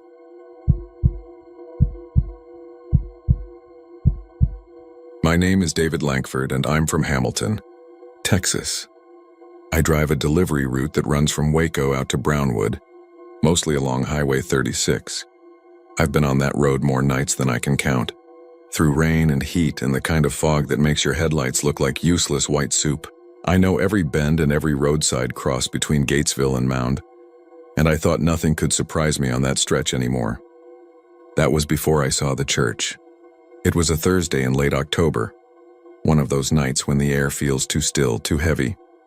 The fog had rolled in thick around 8, and by the time I reached the turnoff near Old Oglesby Road, I could barely see a car length ahead. I slowed to a crawl, both hands gripping the wheel, watching for deer or worse. That's when I saw a faint red glow off to the right, maybe 50 yards into the field. At first I figured it was taillights from a wrecked car, but as I got closer, the shape behind it came into view. A tall, narrow building, wooden and dark, with a steeple that seemed to pierce right into the fog. There isn't any church out there. I knew that for a fact. But there it was, sitting in the field like it had been planted overnight. A small signpost leaned in the mud out front, though I couldn't make out the writing.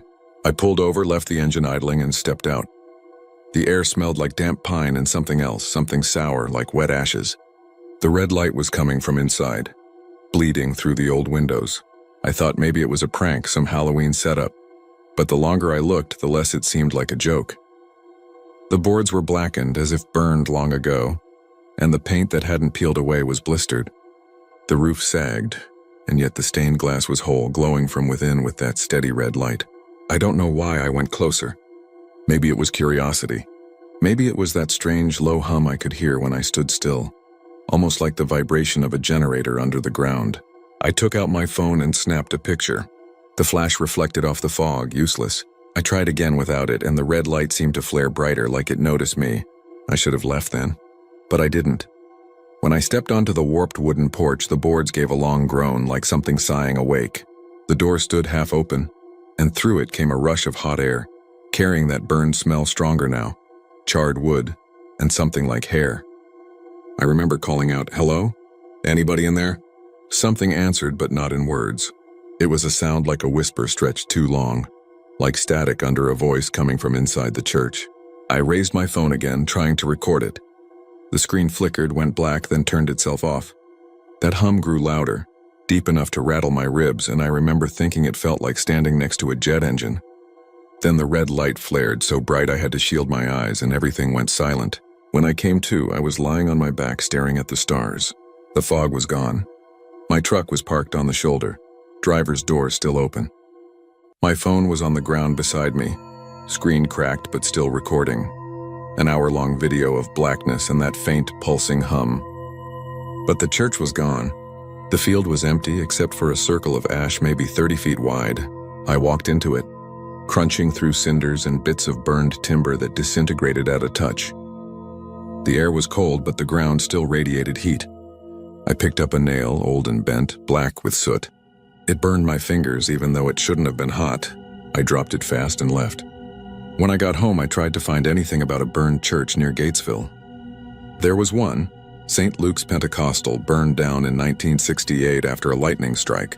12 people died in the fire, the congregation trapped inside during a night service. They said the preacher refused to open the doors, claiming God had sealed them in for their sins. His name was Reverend D.M. Harrow. I couldn't stop thinking about that red light. I went through my phone's gallery the next morning, but the photo I took wasn't there. Just a black file with a name I didn't recognize, Harrow 36. When I opened it, the screen filled with static, and for half a second I saw a shape. The inside of the church, the pews lined with charred figures sitting upright, heads bowed. Then it crashed and the phone wouldn't power back on. That night I dreamt of the church. I was inside, sitting in one of the pews. The red light came from the pulpit, where something stood wrapped in smoke, its face hidden. I could hear it preaching, low and rhythmic, a sermon made of crackling fire and bones popping. The people around me were whispering prayers, their voices all wrong, dry, rustling like leaves in wind. I woke up gasping, the smell of smoke still in my hair. I didn't drive that route again for a week. When I finally did, the fog was back, thicker than before. My chest felt tight the whole way, but I made myself look out across that same field as I passed. The church was there again. Same place, same red glow. Only this time there was something new. My truck headlights caught a figure standing by the porch, tall and motionless, dressed in black, head tilted down. I thought it was a trick of the fog until it raised one hand and pointed straight at me. I floored it, didn't stop until I hit Gatesville city limits. I haven't gone that way since. I rerouted all my deliveries through Clifton, even though it adds an hour. Every time I see fog on the highway now, I get that same sour taste in my mouth like ashes. A few months ago, I sold the truck. I still have the nail, though. I don't know why I kept it. It sits on my desk wrapped in paper. Sometimes at night it hums, and sometimes when I close my eyes I hear that preacher's voice again, whispering from somewhere far off down Highway 36, calling me back to the church that shouldn't be there. I think one day I might go, just to see if he still remembers my name.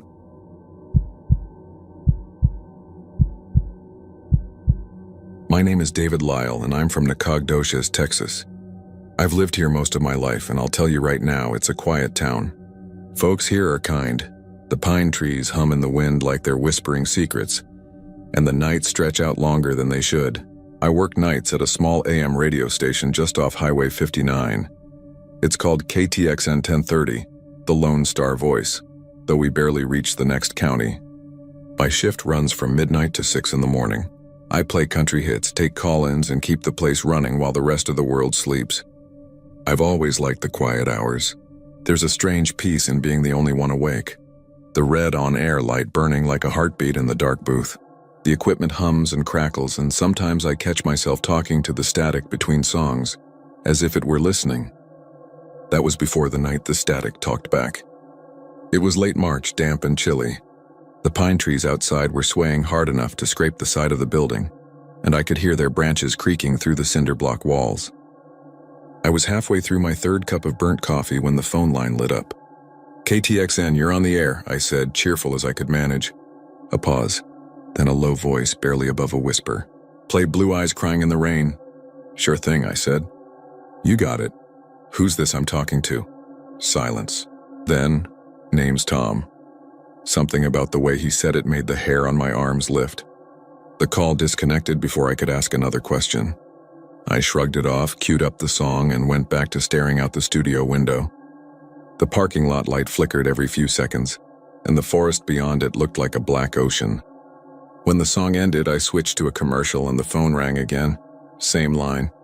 "KTXN, you're live." "It's Tom again." "Hey there, Tom, you really like that Willie Nelson tune, huh?" "I just wanted to hear it before I go." "Before you go? You heading out on the road?" The line crackled, and then I heard a soft exhale that sounded too close to the mic. "No, I mean before I die." I laughed nervously, thinking he was drunk or pulling my leg. "Well, we all gotta go sometime, right?"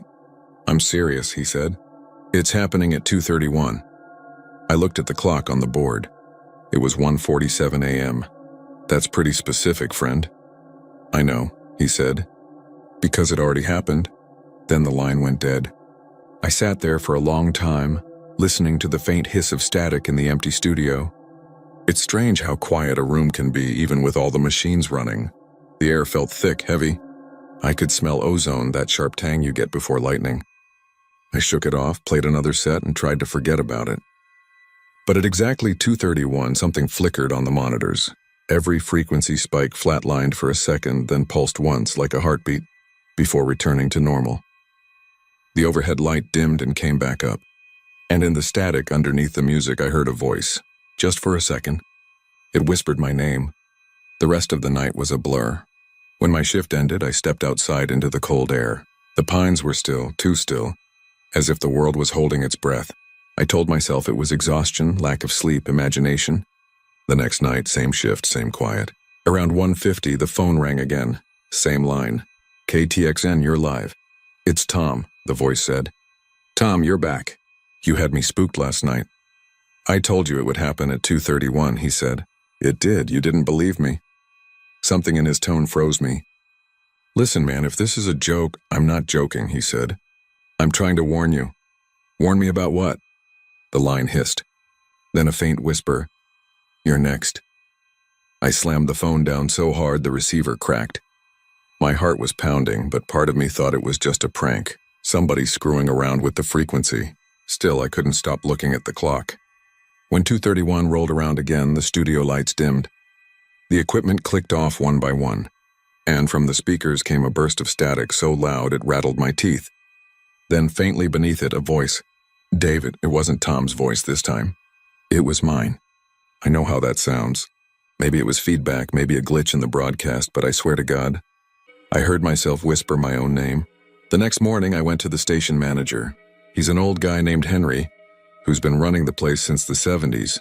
I told him everything, the calls, the static, the voice. He didn't say a word for a long time. Then he sighed and opened a desk drawer. He pulled out a yellowed logbook. "You're not the first," he said. According to the records, every few years a night DJ reported strange calls. Always around 2:30 in the morning. Always someone named Tom.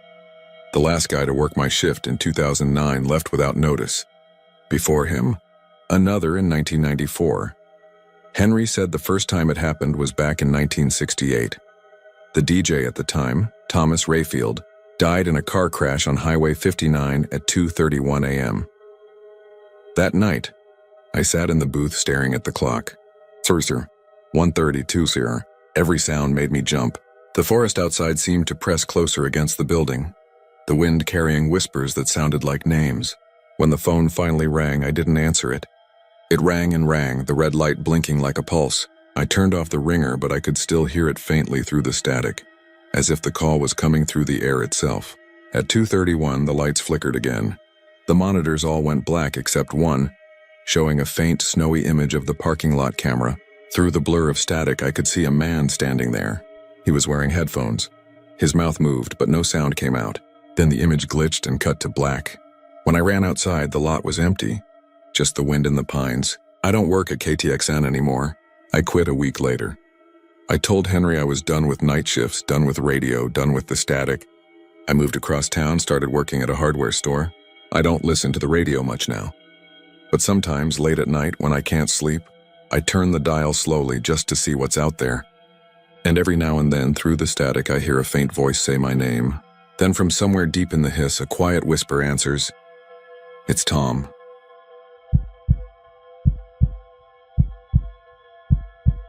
My name is Robert McKee, and I'm from Hondo, Texas. If you've ever driven Highway 90 late at night, you know the stretch I'm talking about. The one that runs flat and lonely past the mesquite and scrub, where the land itself feels half asleep. It's a long, empty vein of asphalt that hums under your tires and makes you feel like you're the only soul left alive. I've driven it more times than I can count, mostly for work. I used to be a delivery driver for a construction supply company, taking tools and equipment between San Antonio and Del Rio. That job put me on that road at every hour of the day, but it was always the late runs that got under my skin, the ones past midnight, when the highway feels more like an idea than a place. The first time I saw the patrol car, I thought nothing of it. I was coming back from a drop-off in Uvalde.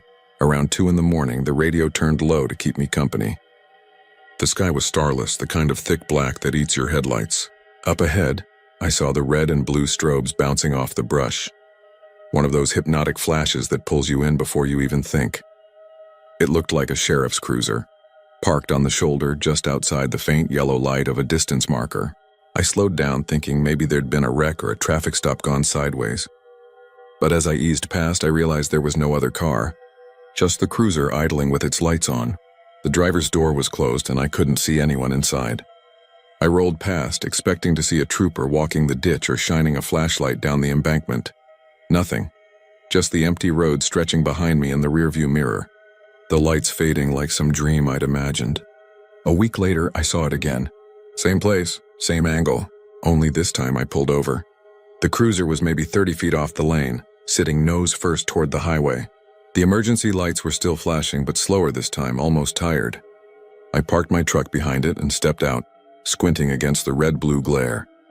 The night was dead silent except for the steady whine of cicadas. I called out, "Officer? Everything all right?" No answer. I went closer, one cautious step at a time, gravel crunching under my boots. When I reached the driver's door, I saw it was closed tight. Inside, the dash lights were dark, though the flashers outside were still going. The keys hung from the ignition, but the engine was stone cold. I touched the hood. It was cool as metal left out in the wind. That's when the hairs rose on my arms. I leaned down to look through the window. The front seat was spotless, radio mic hanging in place, paperwork scattered on the console. But the strangest part was the smell. Not gasoline or sweat or fast food wrappers like you'd expect from a patrol car. It smelled like rain and old dust, like a room that's been closed too long. I stepped back, looked around. My headlights threw pale light across the ditch and the tall grass beyond. No footprints, no movement. Nothing but that silent, flashing ghost of a car. I got back in my truck and called the Medina County Sheriff's Office, told them what I'd found. The dispatcher paused a long time before answering. "Sir, we don't have any units out there tonight," she said. "You sure you're near Hondo?" I gave her the mile marker, told her exactly where I was. Another pause, longer this time. Then she said quietly, "You should just keep driving, sir." When I looked back in my mirror, the cruiser was gone. The road behind me was black and empty. After that, I tried not to think about it. But the mind doesn't let go that easy. Once you've seen something like that, it sits behind your eyes, waiting. A few weeks later, I heard a story at a gas station outside Sabinal. Old man sitting on the bench out front drinking coffee told me he'd seen the same thing. A patrol car parked near the Hondo stretch, no driver in sight. He said he'd stopped too, but when he got close, the lights died and the car vanished right in front of him. Said it used to belong to a deputy named Carter. I asked what he meant, used to. The old man just nodded, staring past me. Carter wrecked out there 15 years ago. Night chase. They say he was after a drunk driver who never got caught. They found his cruiser upside down in the ditch come morning. Engine cold, lights still flashing. That got under my skin in a way I can't explain. I started digging around, asked a couple of folks I knew at the sheriff's office, even pulled old newspaper clippings from the Hondo library. Sure enough, Deputy Thomas Carter, killed in pursuit 2008. They said he'd radioed in a chase with a black pickup that ran him off the road. No other vehicle ever found. Official report said he died on impact, but witnesses claimed the lights on his cruiser were still going when they found it at dawn, and the clock on his dash had stopped at 2:17 a.m. The next time I had to run that route, I told myself I wouldn't look. I even took caffeine pills to keep my mind sharp. But around 2:15, I saw those lights again. Faint at first, like reflections on the horizon. My chest went tight. I slowed down. Sure enough, the cruiser was back, parked in the same spot, same angle, just waiting. I told myself I'd drive past and not stop this time, but as I got close, the flashers slowed. Then stopped altogether. The car sat there, dark and silent. I should have kept going, but I couldn't. Something about that stillness felt like it was watching me. Then the radio in my truck crackled to life. Dead air at first, just static and popping. Then a voice. Male. Calm. "Dispatch, this is Carter. I've got the suspect in sight." I damn near swerved off the road. I grabbed the mic, don't ask me why, and said, "Who is this?" No answer, just static. Then he's not stopping, requesting backup. The voice was clear, strong, but hollow somehow, like it came from the bottom of a well. I turned off the radio, heart pounding, and looked up. The cruiser's lights were flashing again. Before I could blink, the driver's door swung open. Nobody stepped out. The door just hung there, wide open, rocking a little in the night breeze. I stared at it, trying to convince myself it was the wind, a trick, anything. But then the interior light flicked on, and I swear to God I saw the driver's seat depressed like someone had just climbed in. The radio crackled again, faint now. Suspect proceeding eastbound. I'm right behind him. The engine roared to life. I slammed my truck into gear and tore off down the highway. Adrenaline drowning reason. In my mirror, I saw the cruiser pull onto the asphalt, its lights strobing behind me, but it didn't close in. It just followed. A steady distance back, the red and blue chasing my shadow. For miles, I drove like that, heart hammering until finally the lights vanished. I didn't stop until I hit the Valero in Castroville, shaking too bad to hold my coffee. I don't take that route anymore. Haven't in years. But every now and then, someone brings it up. Truckers, deputies, even tourists heading west. They talk about the empty patrol car that watches the road, lights flashing for no one. Some say it's looking for that drunk driver. Some say it's stuck reliving the last pursuit, doomed to keep driving until the end of the world. Me, I think it's waiting for someone to stop. Someone stupid enough to open that door. And the worst part is, every time I drive past Hondo and see the shimmer of lights way out in the dark, I still feel that same pull to stop, to look, to see if Deputy Carter finally found who he was chasing. Because I've got this feeling deep down that one night he will, and when he does, whoever he pulls over won't be coming back.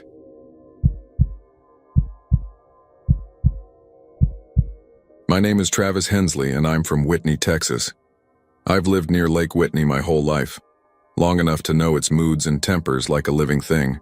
The water can look blue as heaven at noon and black as oil by sundown. Fishermen say that's just how the light plays off the limestone bluffs, but I've always thought there's more to it. Something in that lake doesn't like to be looked at too long. I work nights as a mechanic off Highway 22, and most mornings I fish to clear my head before the heat sets in.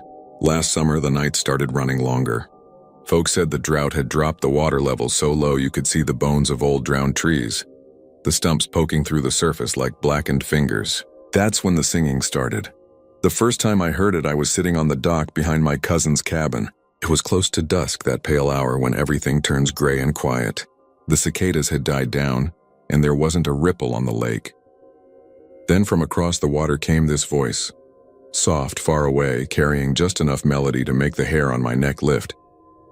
It wasn't words I could make out, but the tone was clear as a bell and sad enough to break your chest open. I called out, thinking maybe it was one of the campers from the state park. "Hello?" I yelled, but the sound died before it reached the other side. The singing stopped. A few seconds later, I heard what I swear were footsteps on wet ground, bare feet slapping mud, and then a splash, like someone walking into the water. I told myself I'd imagined it. But the next night I went back, same time, same place. And sure enough, when the sun dipped behind the ridge, the voice came again. This time I rowed out in my little aluminum boat, letting the sound guide me. I must have rowed half a mile before I realized it was coming from the middle of nowhere, just open water under a fat orange moon. I stopped rowing and the singing stopped too. That's when I saw them. Footprints on the surface. They shimmered, faint but visible, like oily reflections just under the water. I leaned over the edge and the lake reflected my face back at me, warped and wrong, like my mouth was moving but I wasn't talking. Then the water beneath me churned, and something brushed the bottom of the boat, soft but strong like a hand dragging its fingers across the metal. I dropped the oar and rowed back so fast I nearly cracked the hull on the dock. I didn't sleep that night. I kept replaying the sound of her voice in my head, because by then I knew it was a woman. Something in the way she held a note too long, like she wanted someone to answer her. A week later, my buddy Clay stopped by.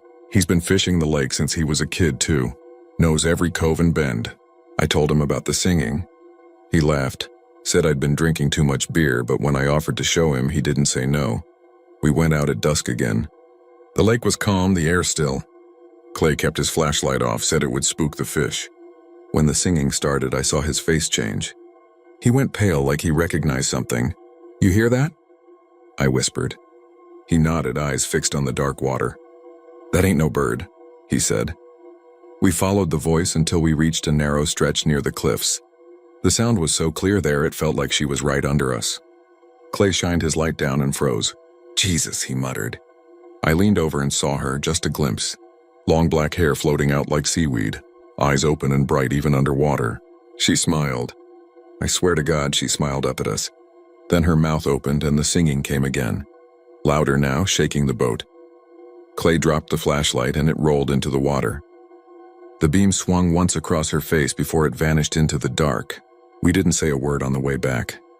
When we hit the dock, he jumped out and drove off without looking at me. The next morning, I found his truck still parked at his house, keys on the counter, front door open. His wife said she hadn't seen him since the night before. The sheriff's office dragged the lake for 3 days. They found his tackle box near the cliff but never found him. After that, I stopped fishing for a while. But the thing about Lake Whitney is it gets in your blood. Every time I drove past it, I thought I could hear that song again, faint behind the hum of the tires. A month later, I gave in. I went back one last time.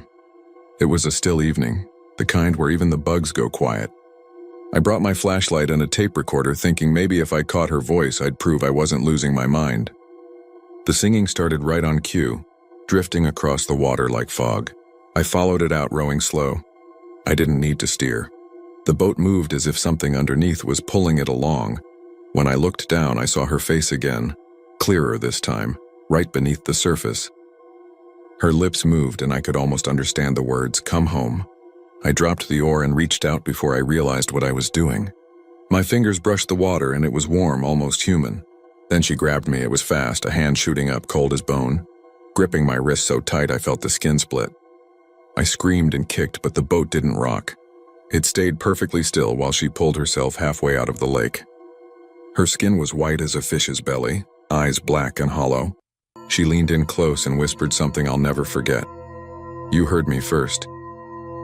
The next thing I remember is waking up in my bed, soaking wet, the taste of lake water in my mouth.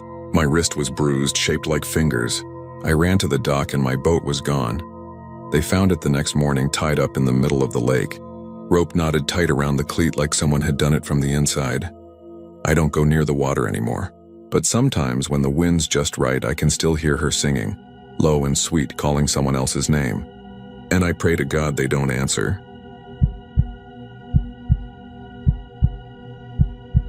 My name is Travis Ellison and I'm from Belton, Texas.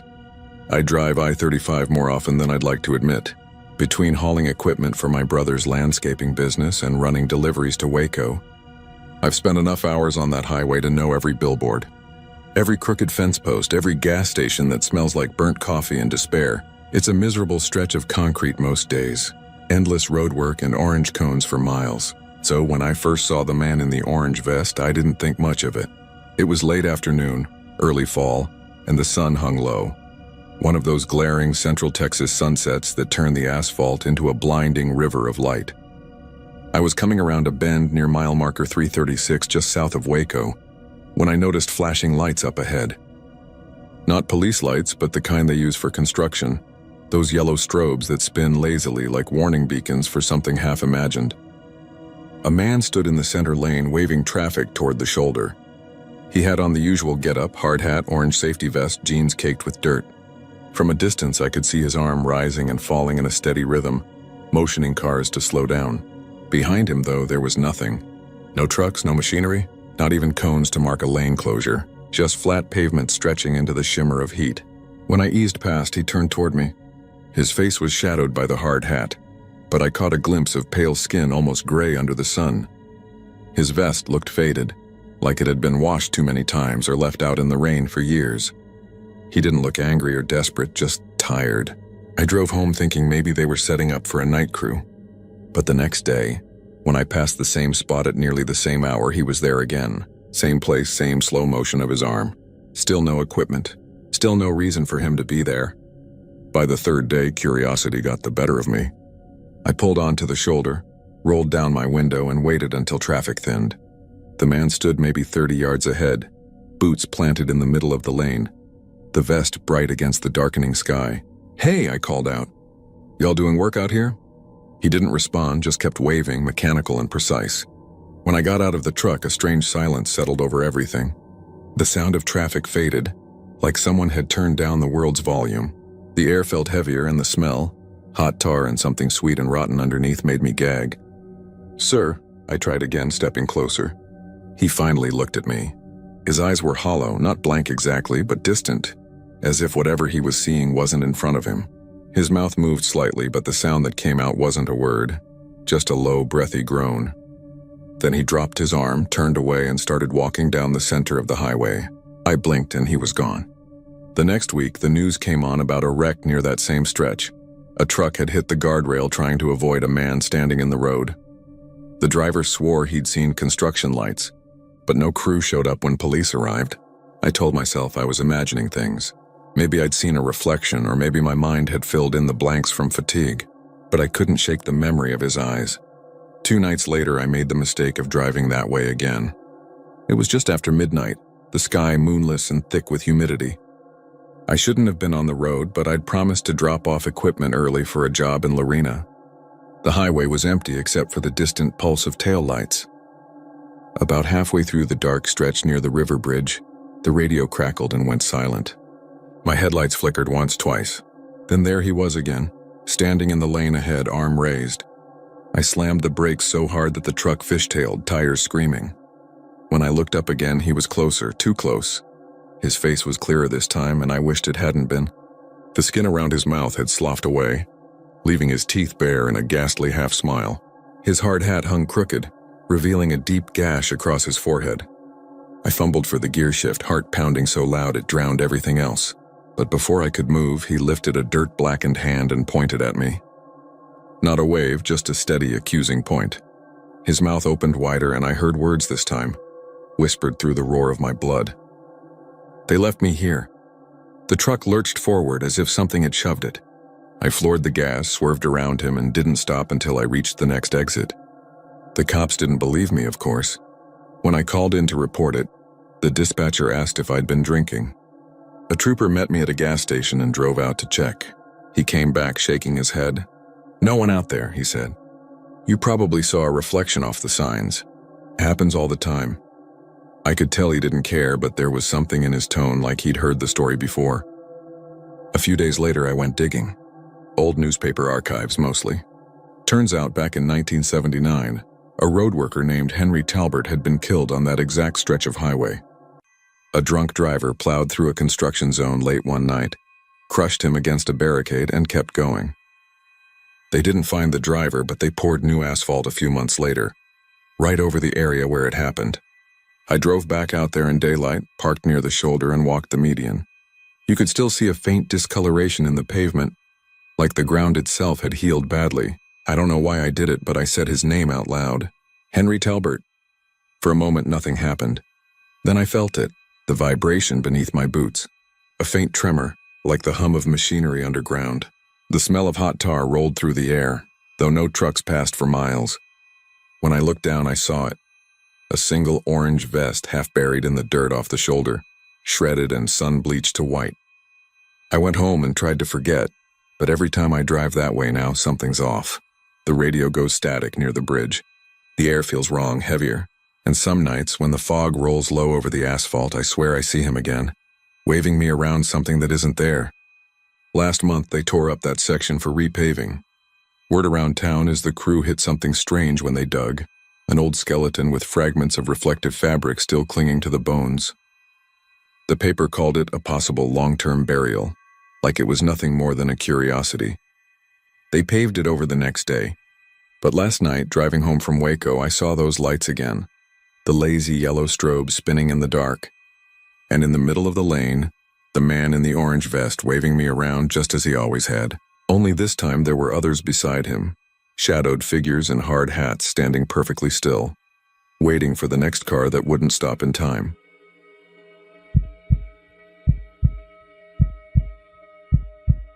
My name is Lila McCrae, and I'm from Bourne, Texas. I grew up with cedar in my hair and limestone dust in my socks. That pale hill country grit that never quite shakes out.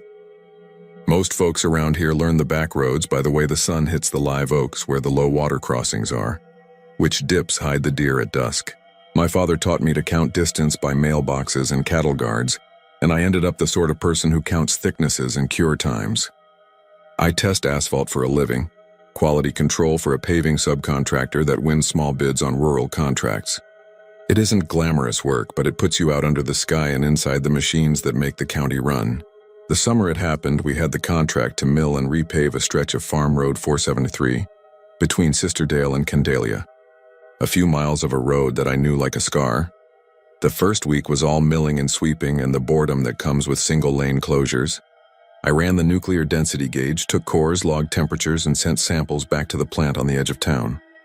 We were laying a Type D hot mix with a PG 6422 binder, the kind of fact you say at a barbecue that makes people nod like they understand, and then ask you about the cowboy game. The morning started with a skin of dew on the backs of the machines, and by noon, the heat rose off the mat in shimmering sheets that turned everything watery. By Friday, the crew smelled like diesel and pine tar, and the sweet medicinal tang of the tack coat. None of that was unusual. What stuck with me was the way the road sounded, how it hummed after compaction in a voice too low for anything living. It wasn't a rumble strip sort of buzz, not tires singing, not the generator. It was something like a bass note you couldn't place, something you felt in your molars. I noticed it first when I set the gauge near a seam and felt the handle tremble. It was minor, like standing above an AC unit and feeling the fan through your shoes. Then the meter numbers went odd. We were looking for density and air voids in a narrow range, and our mix was always a touch dry out there because limestone eats binder like a thirsty dog. But as I stepped my pattern across the lane, the readings drifted upward as if the mat was tightening under pressure I couldn't see.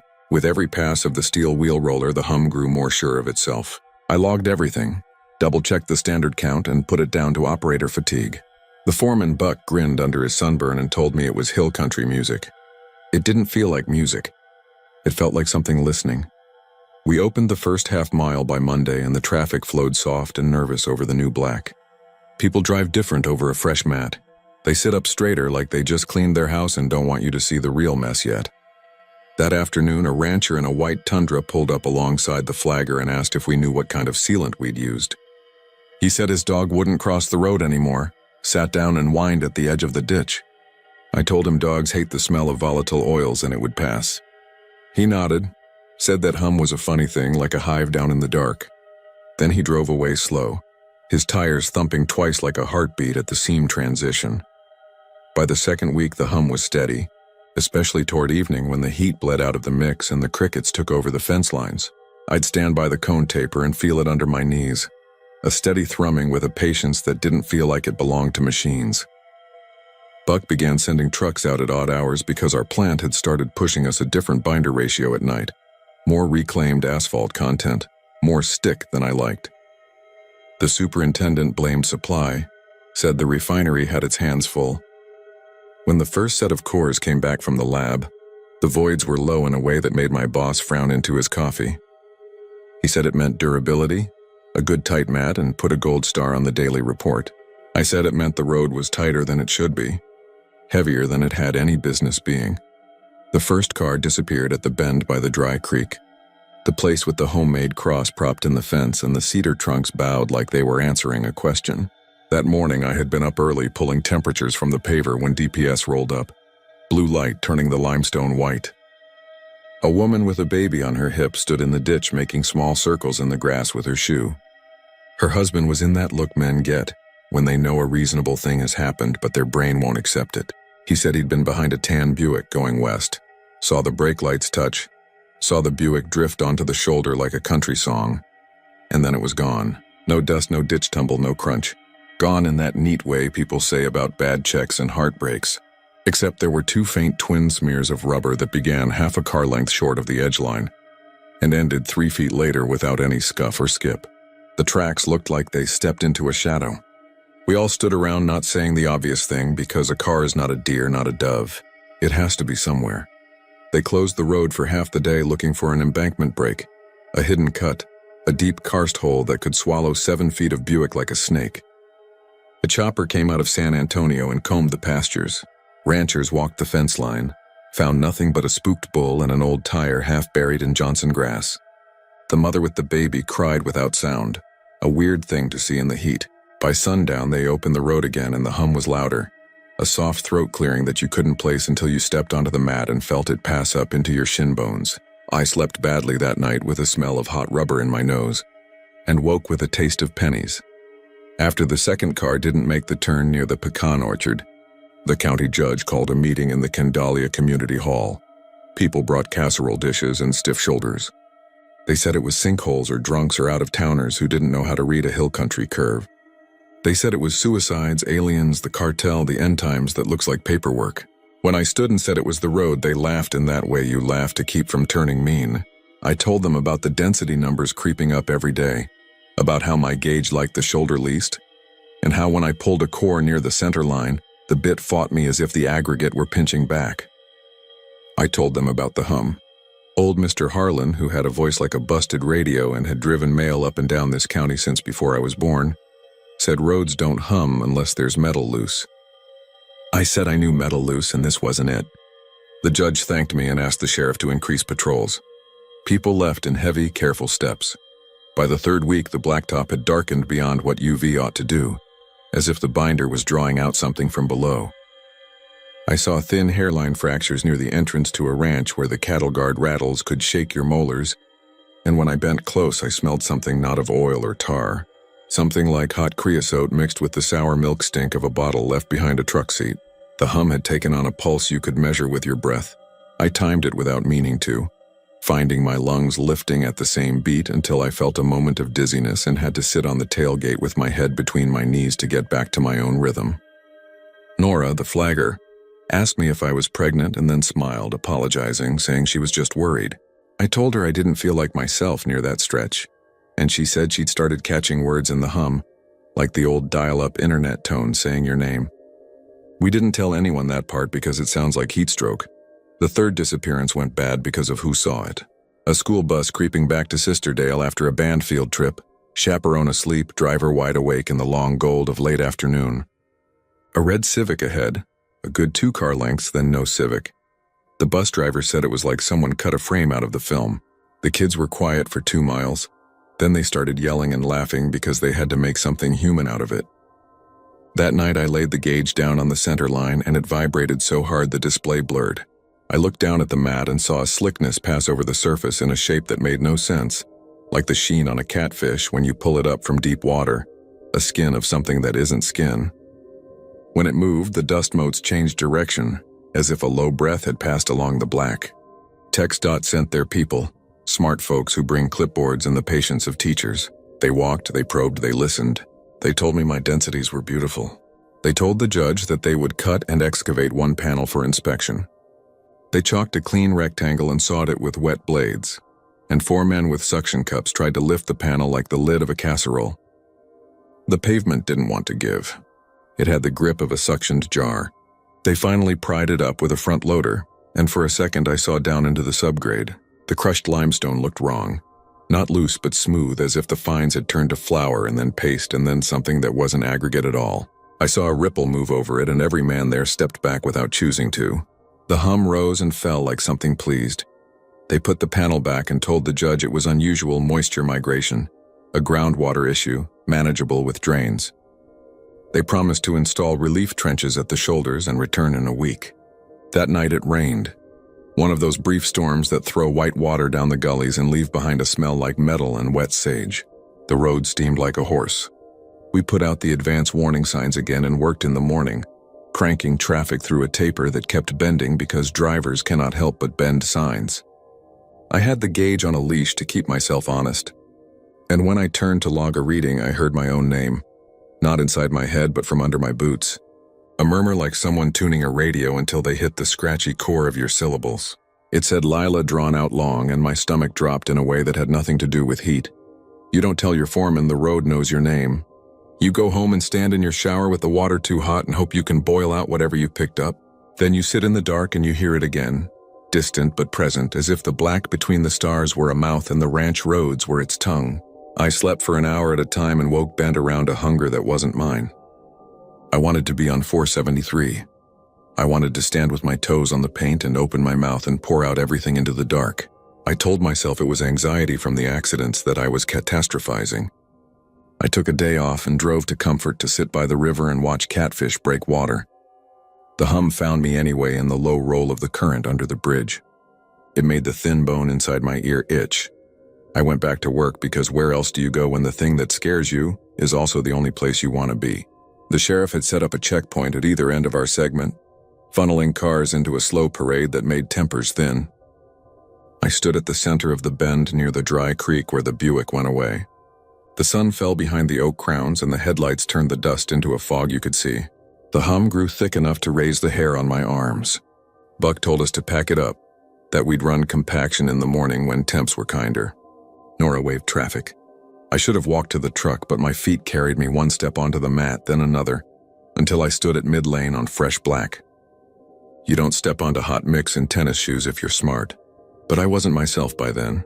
The heat came through my soles and up my calves, a slow prayer in reverse. The surface wasn't sticky. It was slick like skin. When I bent and put my palm down, it depressed a fraction and then rose, smoothing perfectly flat. There is a feeling in the hill country that the land remembers things older than you. Old creek beds will teach your house where to lie down. Rock remembers water. Cedars remember fire whether you want them to or not. The road that night remembered something hungry. I could feel it in the mat. A long, slow draw down the center line, a pull like tides. Cars moved past in a steady lineage of light, and in the shiver between them I heard a voice, not mine, not human, but learning. It said the word hurry and then the word come, but not with a mouth, more with a pressure. My body leaned before I ordered it. The next car in line was a silver Tacoma with a dented tailgate and a sticker of a buck's head on the bumper. The driver had one of those faces that could be any man from here, freckled and tired. My hand lifted. For a moment, I thought I was asking him for help. The Tacoma drifted toward me as if pulled by wire. I admit this, and I hate it. I stepped to the edge line and beckoned. The truck came.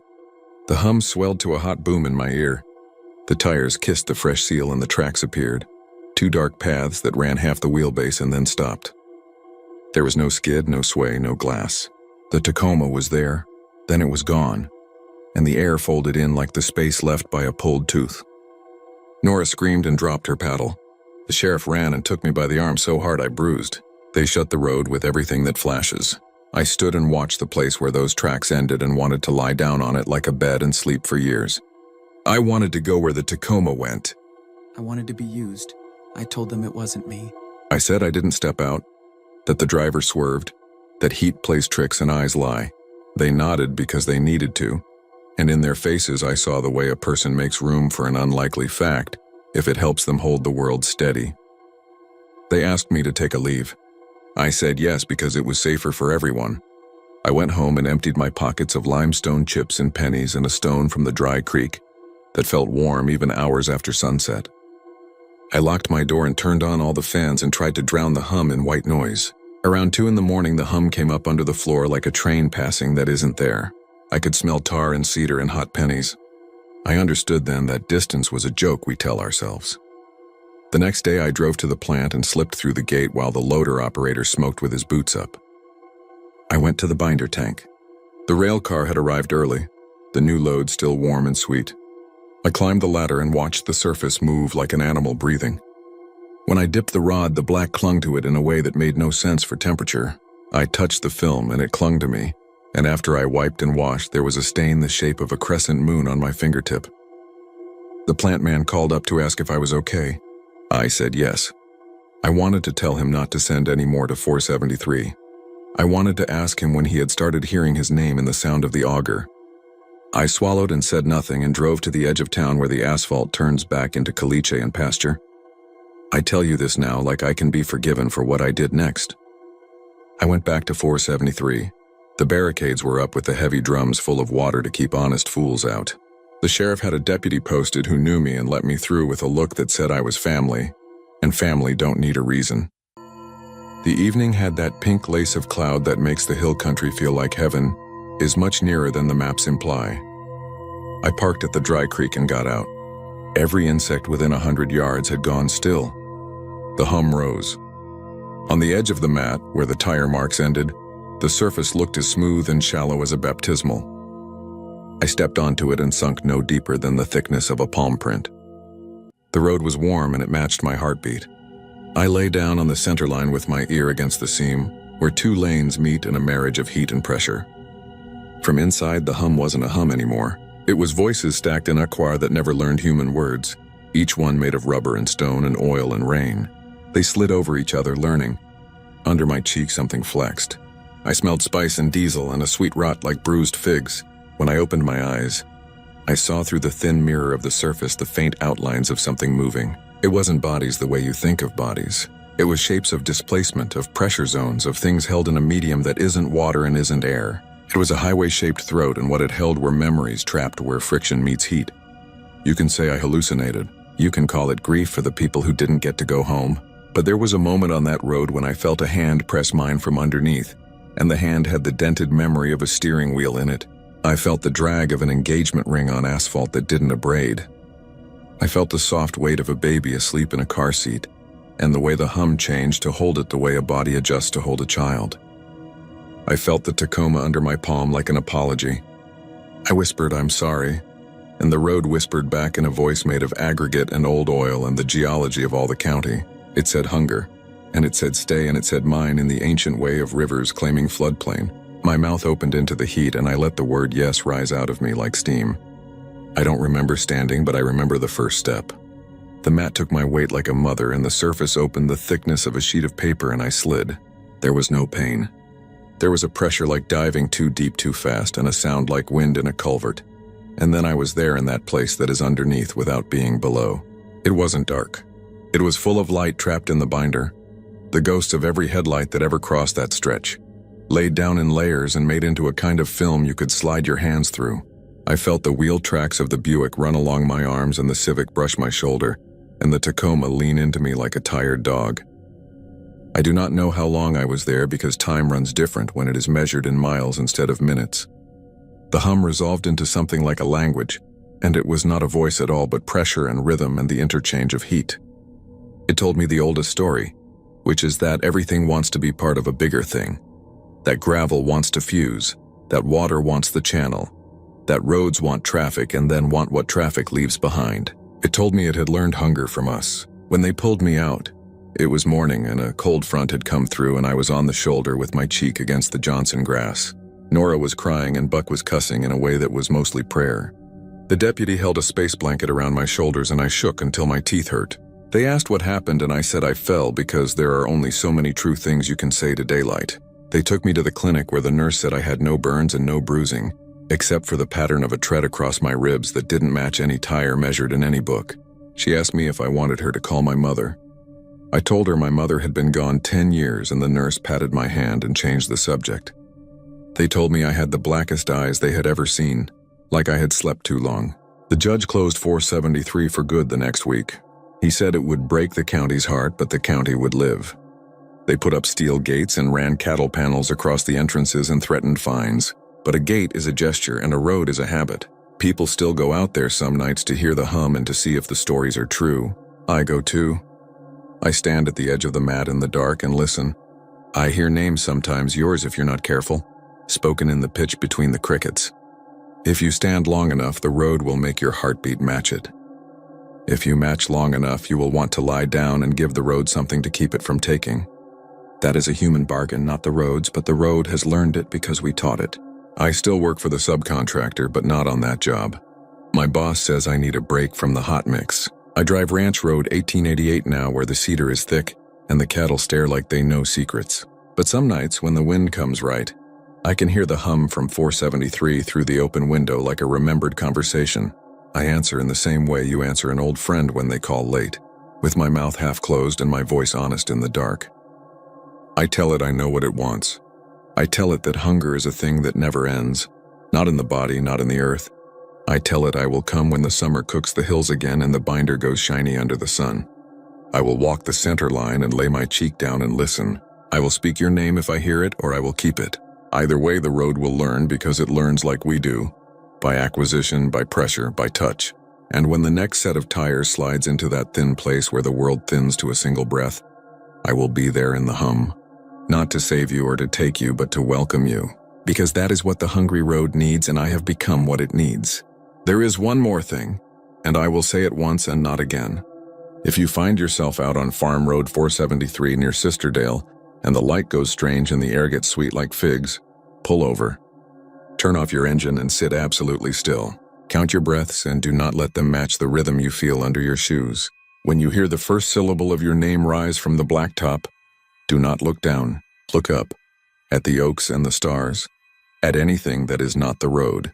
If you look down, you will see your reflection in the surface and it will not be yours. It will be mine and I will be smiling, and it will be too late to do anything but lie down and let the hill country eat you soft. My name is Clay Randall, and I'm from Marathon, Texas. I run a spread east of town that never made anybody rich, not even my granddad. But it keeps a man moving and it keeps the lights paid. The herd had drifted toward the creek in the afternoon wind, and I spent the better part of a hot, baked day pushing them back off the neighbor's grass. By the time I rolled into Alpine for a part to fix a busted pump, the sky over the glass mountains had gone the clean dark of good cattle water, just an edge of cobalt where the day had been. I took my time at the feed store and then sat a while at the Stripes with coffee to keep my eyes open, watching the pumps, listening to tires hiss across grit. Folks came and went. College kids from Sol Ross with their faces blue in their phones, a border patrol unit idling, 2 agents talking low through the windows. Everybody keeping to their own circle of light. I had 30 miles of US 90 to get home and didn't feel like sleeping at a cheap motel when I could be under my own roof. The drive east from Alpine turns empty fast. Headlights pour out in a ribbon and everything beyond them might as well be the moon. The road hums like a held note. A mile or 2 past the last trailer park, there's a billboard that's been blank for as long as I remember. Gray wood showing through a sunburned ad for a car lot in Fort Stockton that probably died before I was born. That's where I saw him, a figure at the edge of the beam. Not waving, not jumping, just there like a fence post that had learned to walk. He had a bag at his feet, something shapeless slung over one shoulder. He didn't move when I passed him and I almost went on. Lord knows I had every reason. My mother used to say you don't pick folks up in the night west of the Pecos unless you can fight worse than hunger. But I've been helped out here too. Flat tires don't care who you are. And the thought of leaving somebody to freeze on a desert shoulder sits sour. I braked down and nudged the truck onto the gravel, watching my taillights paint the highway sign red. He came without hurry, that bag dragging a white scrape through the dust. When he opened the door, the cab filled with a smell I couldn't name at first. Not sweat, not manure or diesel, something dry and clean like the inside of an old trunk left shut in a hot attic too many summers. Headed east, I said. That's the way I'm going, he said. His voice sounded like knuckles tapping a mason jar, not unfriendly, just hollow. He slid in and folded his hands in his lap like he'd been taught in church. He wore a denim jacket a size too big and a hat that might have been brown once but had lost the fight halfway through. In the light from the dash, I saw how smooth his cheeks were. Not young smooth, but the way paper is smooth after it's been pressed under books. His eyes were set farther back than you'd expect, like the shadows began early. Where are you out of? I said, pulling back onto the highway. West, he said. Long ways. He kept his gaze forward over the hood, as if he could see more than I could. You got a good truck. Old truck. I patted the cracked plastic of the dash with the affection a man gives a dog. Gets the job done. You need marathon? I'm heading there. Past it, actually. He nodded. Just ride a while if you don't mind. I'll get off where the fence breaks. Which fence? Out here the world is one long fence. But I didn't say that. The radio had been just a whisper. A far station dragging some Tejano through cotton, and I kept it down. The road lifted and fell in those long, shallow waves it makes. And every now and then a night animal flashed and was gone. The shrug of a javelina, or the thought of a coyote. He sat with his hands quiet. After a mile or 2, I found my tongue and asked the things you ask. You from around here? You could say. The corner of his mouth moved, not quite a smile. Rancher? 4th generation, I said, and was immediately ashamed of the pride in my voice. Pride's a tired horse that still tries to kick. What about you? Hands, he said. All my life. He raised his right hand as if to show it. Even in that soft yellow cab light, I could see the scars. Not the usual rope burns and fence wire kisses. Deeper, older, as if something had dried up from underneath and cracked him open. The smell in the cab thickened like rain that never falls. We came up on a cattle guard I know, and my tires drummed it. The night widened. I was aware of my seat under me in a way that felt like new fatigue, the kind that comes at once and sits on your shoulders. You been out long? I said. Long enough to be forgotten by most, he said. He leaned his head against the glass and watched a constellation ride the curve of the window. Not by all. I started to tell him how folks don't forget out here, they just choose to keep quiet, but the words sat wrong. He turned then and looked at me full, and for a half second all I saw were 2 wells with the stars at the bottom. I did not like how cold the cab felt with the heat on. A walled-in cold that lived behind the vents and rolled out slow. I turned the knob up and the fan made that rattle like dried seed pods. The man nodded once as if I'd answered a question. You seen that windmill by the old section house? He said. I know 3 windmills, I said. 2 pump, 1 doesn't. Section house is gone. They tore it down after the last storm. It ain't gone, he said. It's where it always is. The nails still remember. The ground does too, I didn't have an answer. The odometer rolled. If you've done that drive, you know where the sky lets go of any decent shade and turns black like the back of your eyelids. And somewhere during that stretch, I felt something like sand pour through my bones. It was subtle, like how you notice your boots are wet long after you stepped in the creek. But it was real. My palms itched and I flexed them on the wheel, and it seemed to me the skin there tugged too much, as if it were a size smaller than before. "Long night," I said, and forced a laugh. "You got a name, friend?" "They called me many," he said. "When the boss was kind, he used my given. When he wasn't, I answered to anything. It doesn't matter. Names blow off like dust. Everyone's got one," I said, stubborn for no reason. He watched me a long moment, then said, "Evaristo." He pronounced it the old way, the way my abuelo's friends said their Sunday names over cards. "Evaristo Vara. Your granddad knew mine." I felt a small cold hand take hold of the inside of my chest. "You knew my granddad?" "Our people worked iron together when iron meant survival. They ran the fence along Calamity Creek.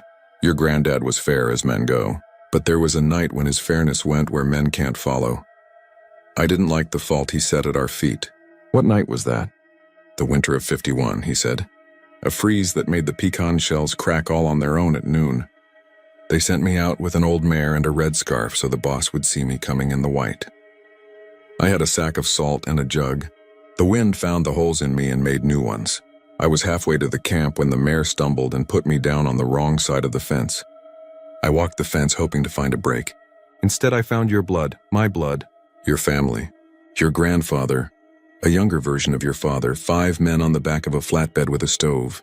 They stood and looked at me through a snow they made with their breath. I begged to ride as far as the cottonwoods. They didn't want no trouble from the boss. They told me to walk smart and I'd make it. They passed and pulled their wool in tighter. I stood up out of the ditch and waved that red scarf like a sail. The driver looked straight ahead. I watched the stove smoke while I walked. By the time I got to the cottonwoods, my hands had turned to wood already. It took a day for my belly to stop shivering and another to die. "That's a story," I said, careful, as if the bench seat had turned slick beneath me. "I wasn't born." "You were not," he said. "But your name sat in your father's pocket already, like a stone he planned to skip on the creek." He looked out at the pale suggestion of the highway stripes and said, almost to himself, "I've been walking east ever since." For the first time, I noticed the clock on the dash had quit. It ought to have been near midnight, but the bit of horizon ahead wore a chalk at the edge like morning testing her brush. I know the desert tricks, heat mirage, cold mirage, and I know a man can talk himself into seeing angels and rattlesnakes. But this was not that. My throat tightened, the way it does when you drink water that's too cold too fast. The wheel felt different under my hands, like it had slipped a layer. My right knee, the one that had been bad since a bad bull 7 years ago, ached like a storm was sitting on it. "How far you going?" I said. "You said where the fence breaks." "It breaks for every man, Clay," he said, speaking my name for the first time, and the sound of it in his mouth was a shovel bite in hard ground. "Tonight it breaks for you. I picked you up," I said. The words came out rough. "I didn't pass. I didn't leave you." "You did not," he said, and he put his palm flat on the dash with a tenderness that made my stomach turn. "You did right by the man with his thumb out. But right has long roots. They send their thirst down and find us all." He turned his head slightly, listening to the engine. "This one pulls well. She'll make it to the place." "What place?" He gazed through the windshield where the desert pressed itself into a single black field and said nothing. And the silence inside the cab grew until it pushed against my teeth. I tried the radio. The knob ground and peeped the way an animal does when you've got it cornered. And then a sound came. Not any station I knew, but a thin, high chord like children singing on the far side of a canyon. It was beautiful for exactly 1 second, and then it was wrong beyond telling, and I turned it off. He told me then, without me asking, the shape of his last walk, how the snow had packed in the fence corners, how the boss's White House had glowed like a moon you could set a nail by, how the light inside had shown a shadow moving slow, the shape of a man carrying soup to a table where nobody waited. He told me about the freeze sores and the red scarf stiff as boards. He told me he lay under the cottonwoods and watched his breath hang, longer each time it came, as if the air were reluctant to give it back. He told me he counted all the knots in the lowest limb to keep from being afraid.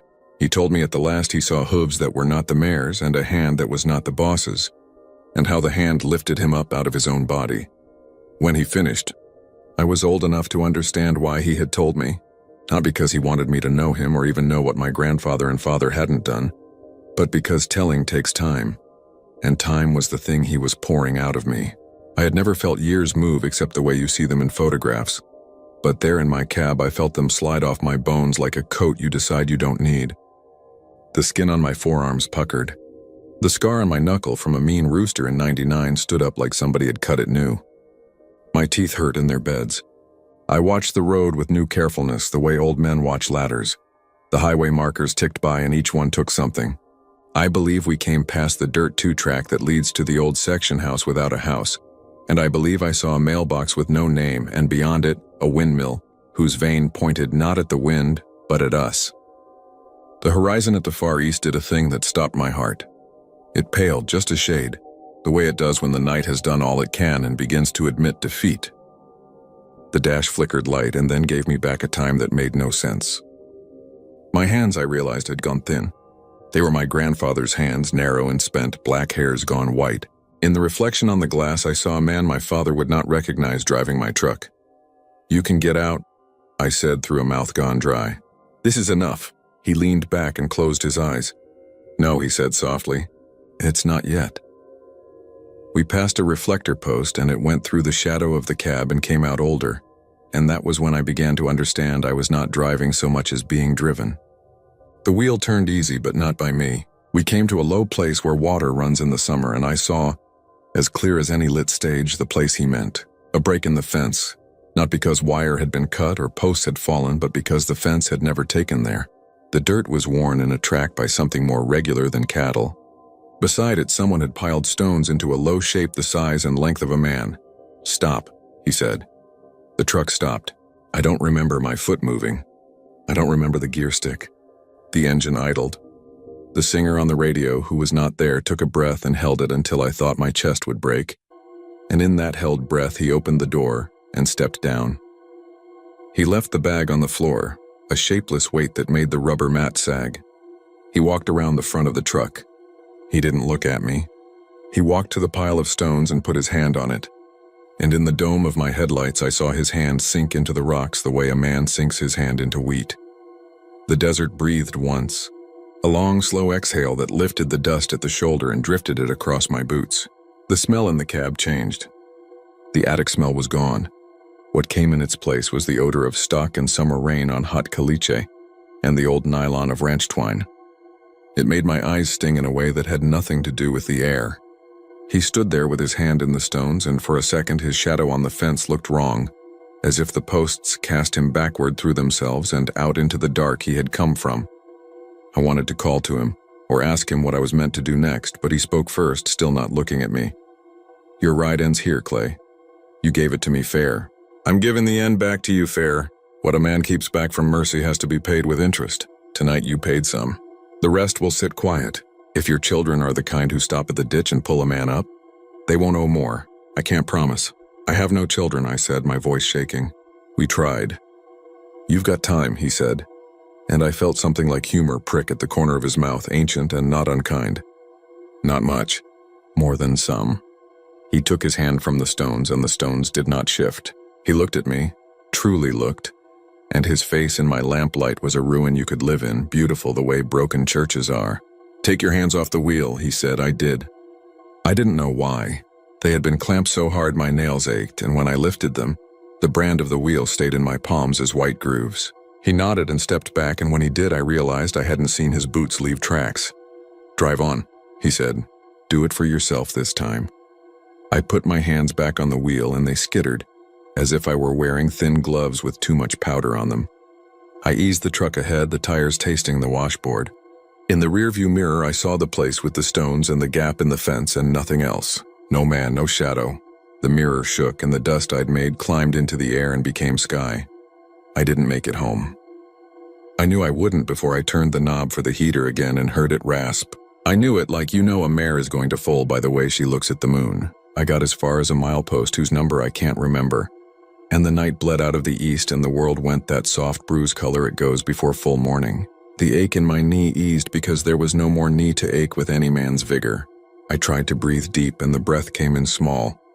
The wheel under my hands felt warm and then felt foreign and then felt like a bone I'd chewed too long. The engine ran like a faithful dog that doesn't understand why you've stopped calling its name.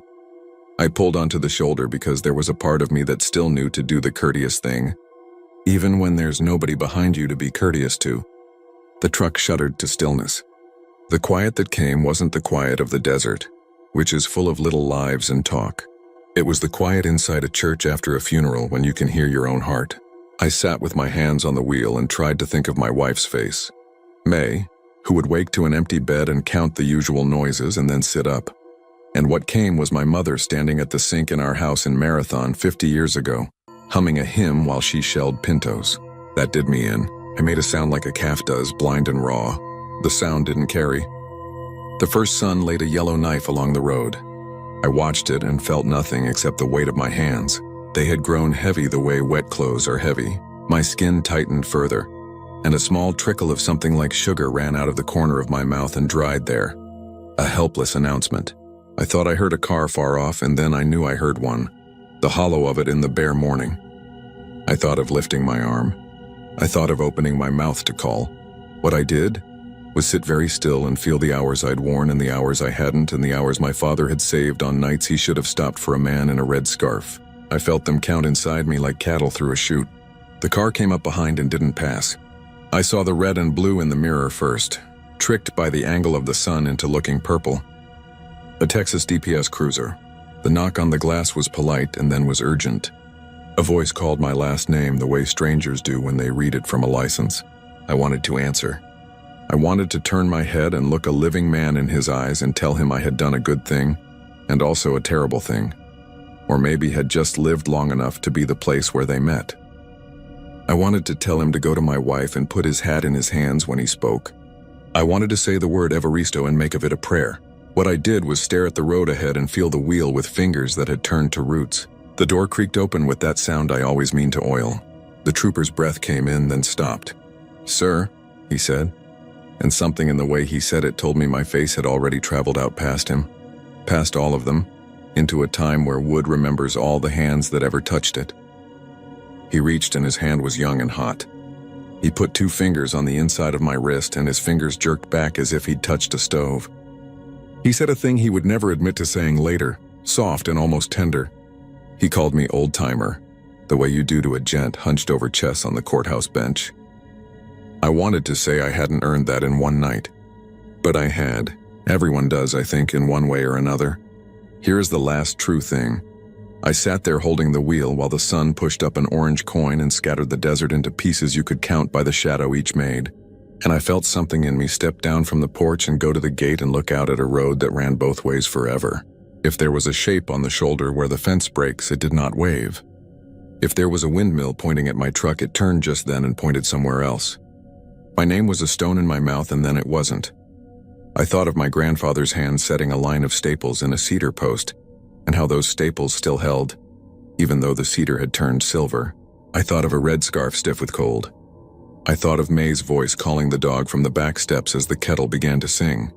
I closed my eyes and kept driving, though the truck wasn't moving, though my body had become a map somebody forgot to fold. And the road I saw was the one we all get in the end, pale and straight and without any mercy but the kind you make yourself.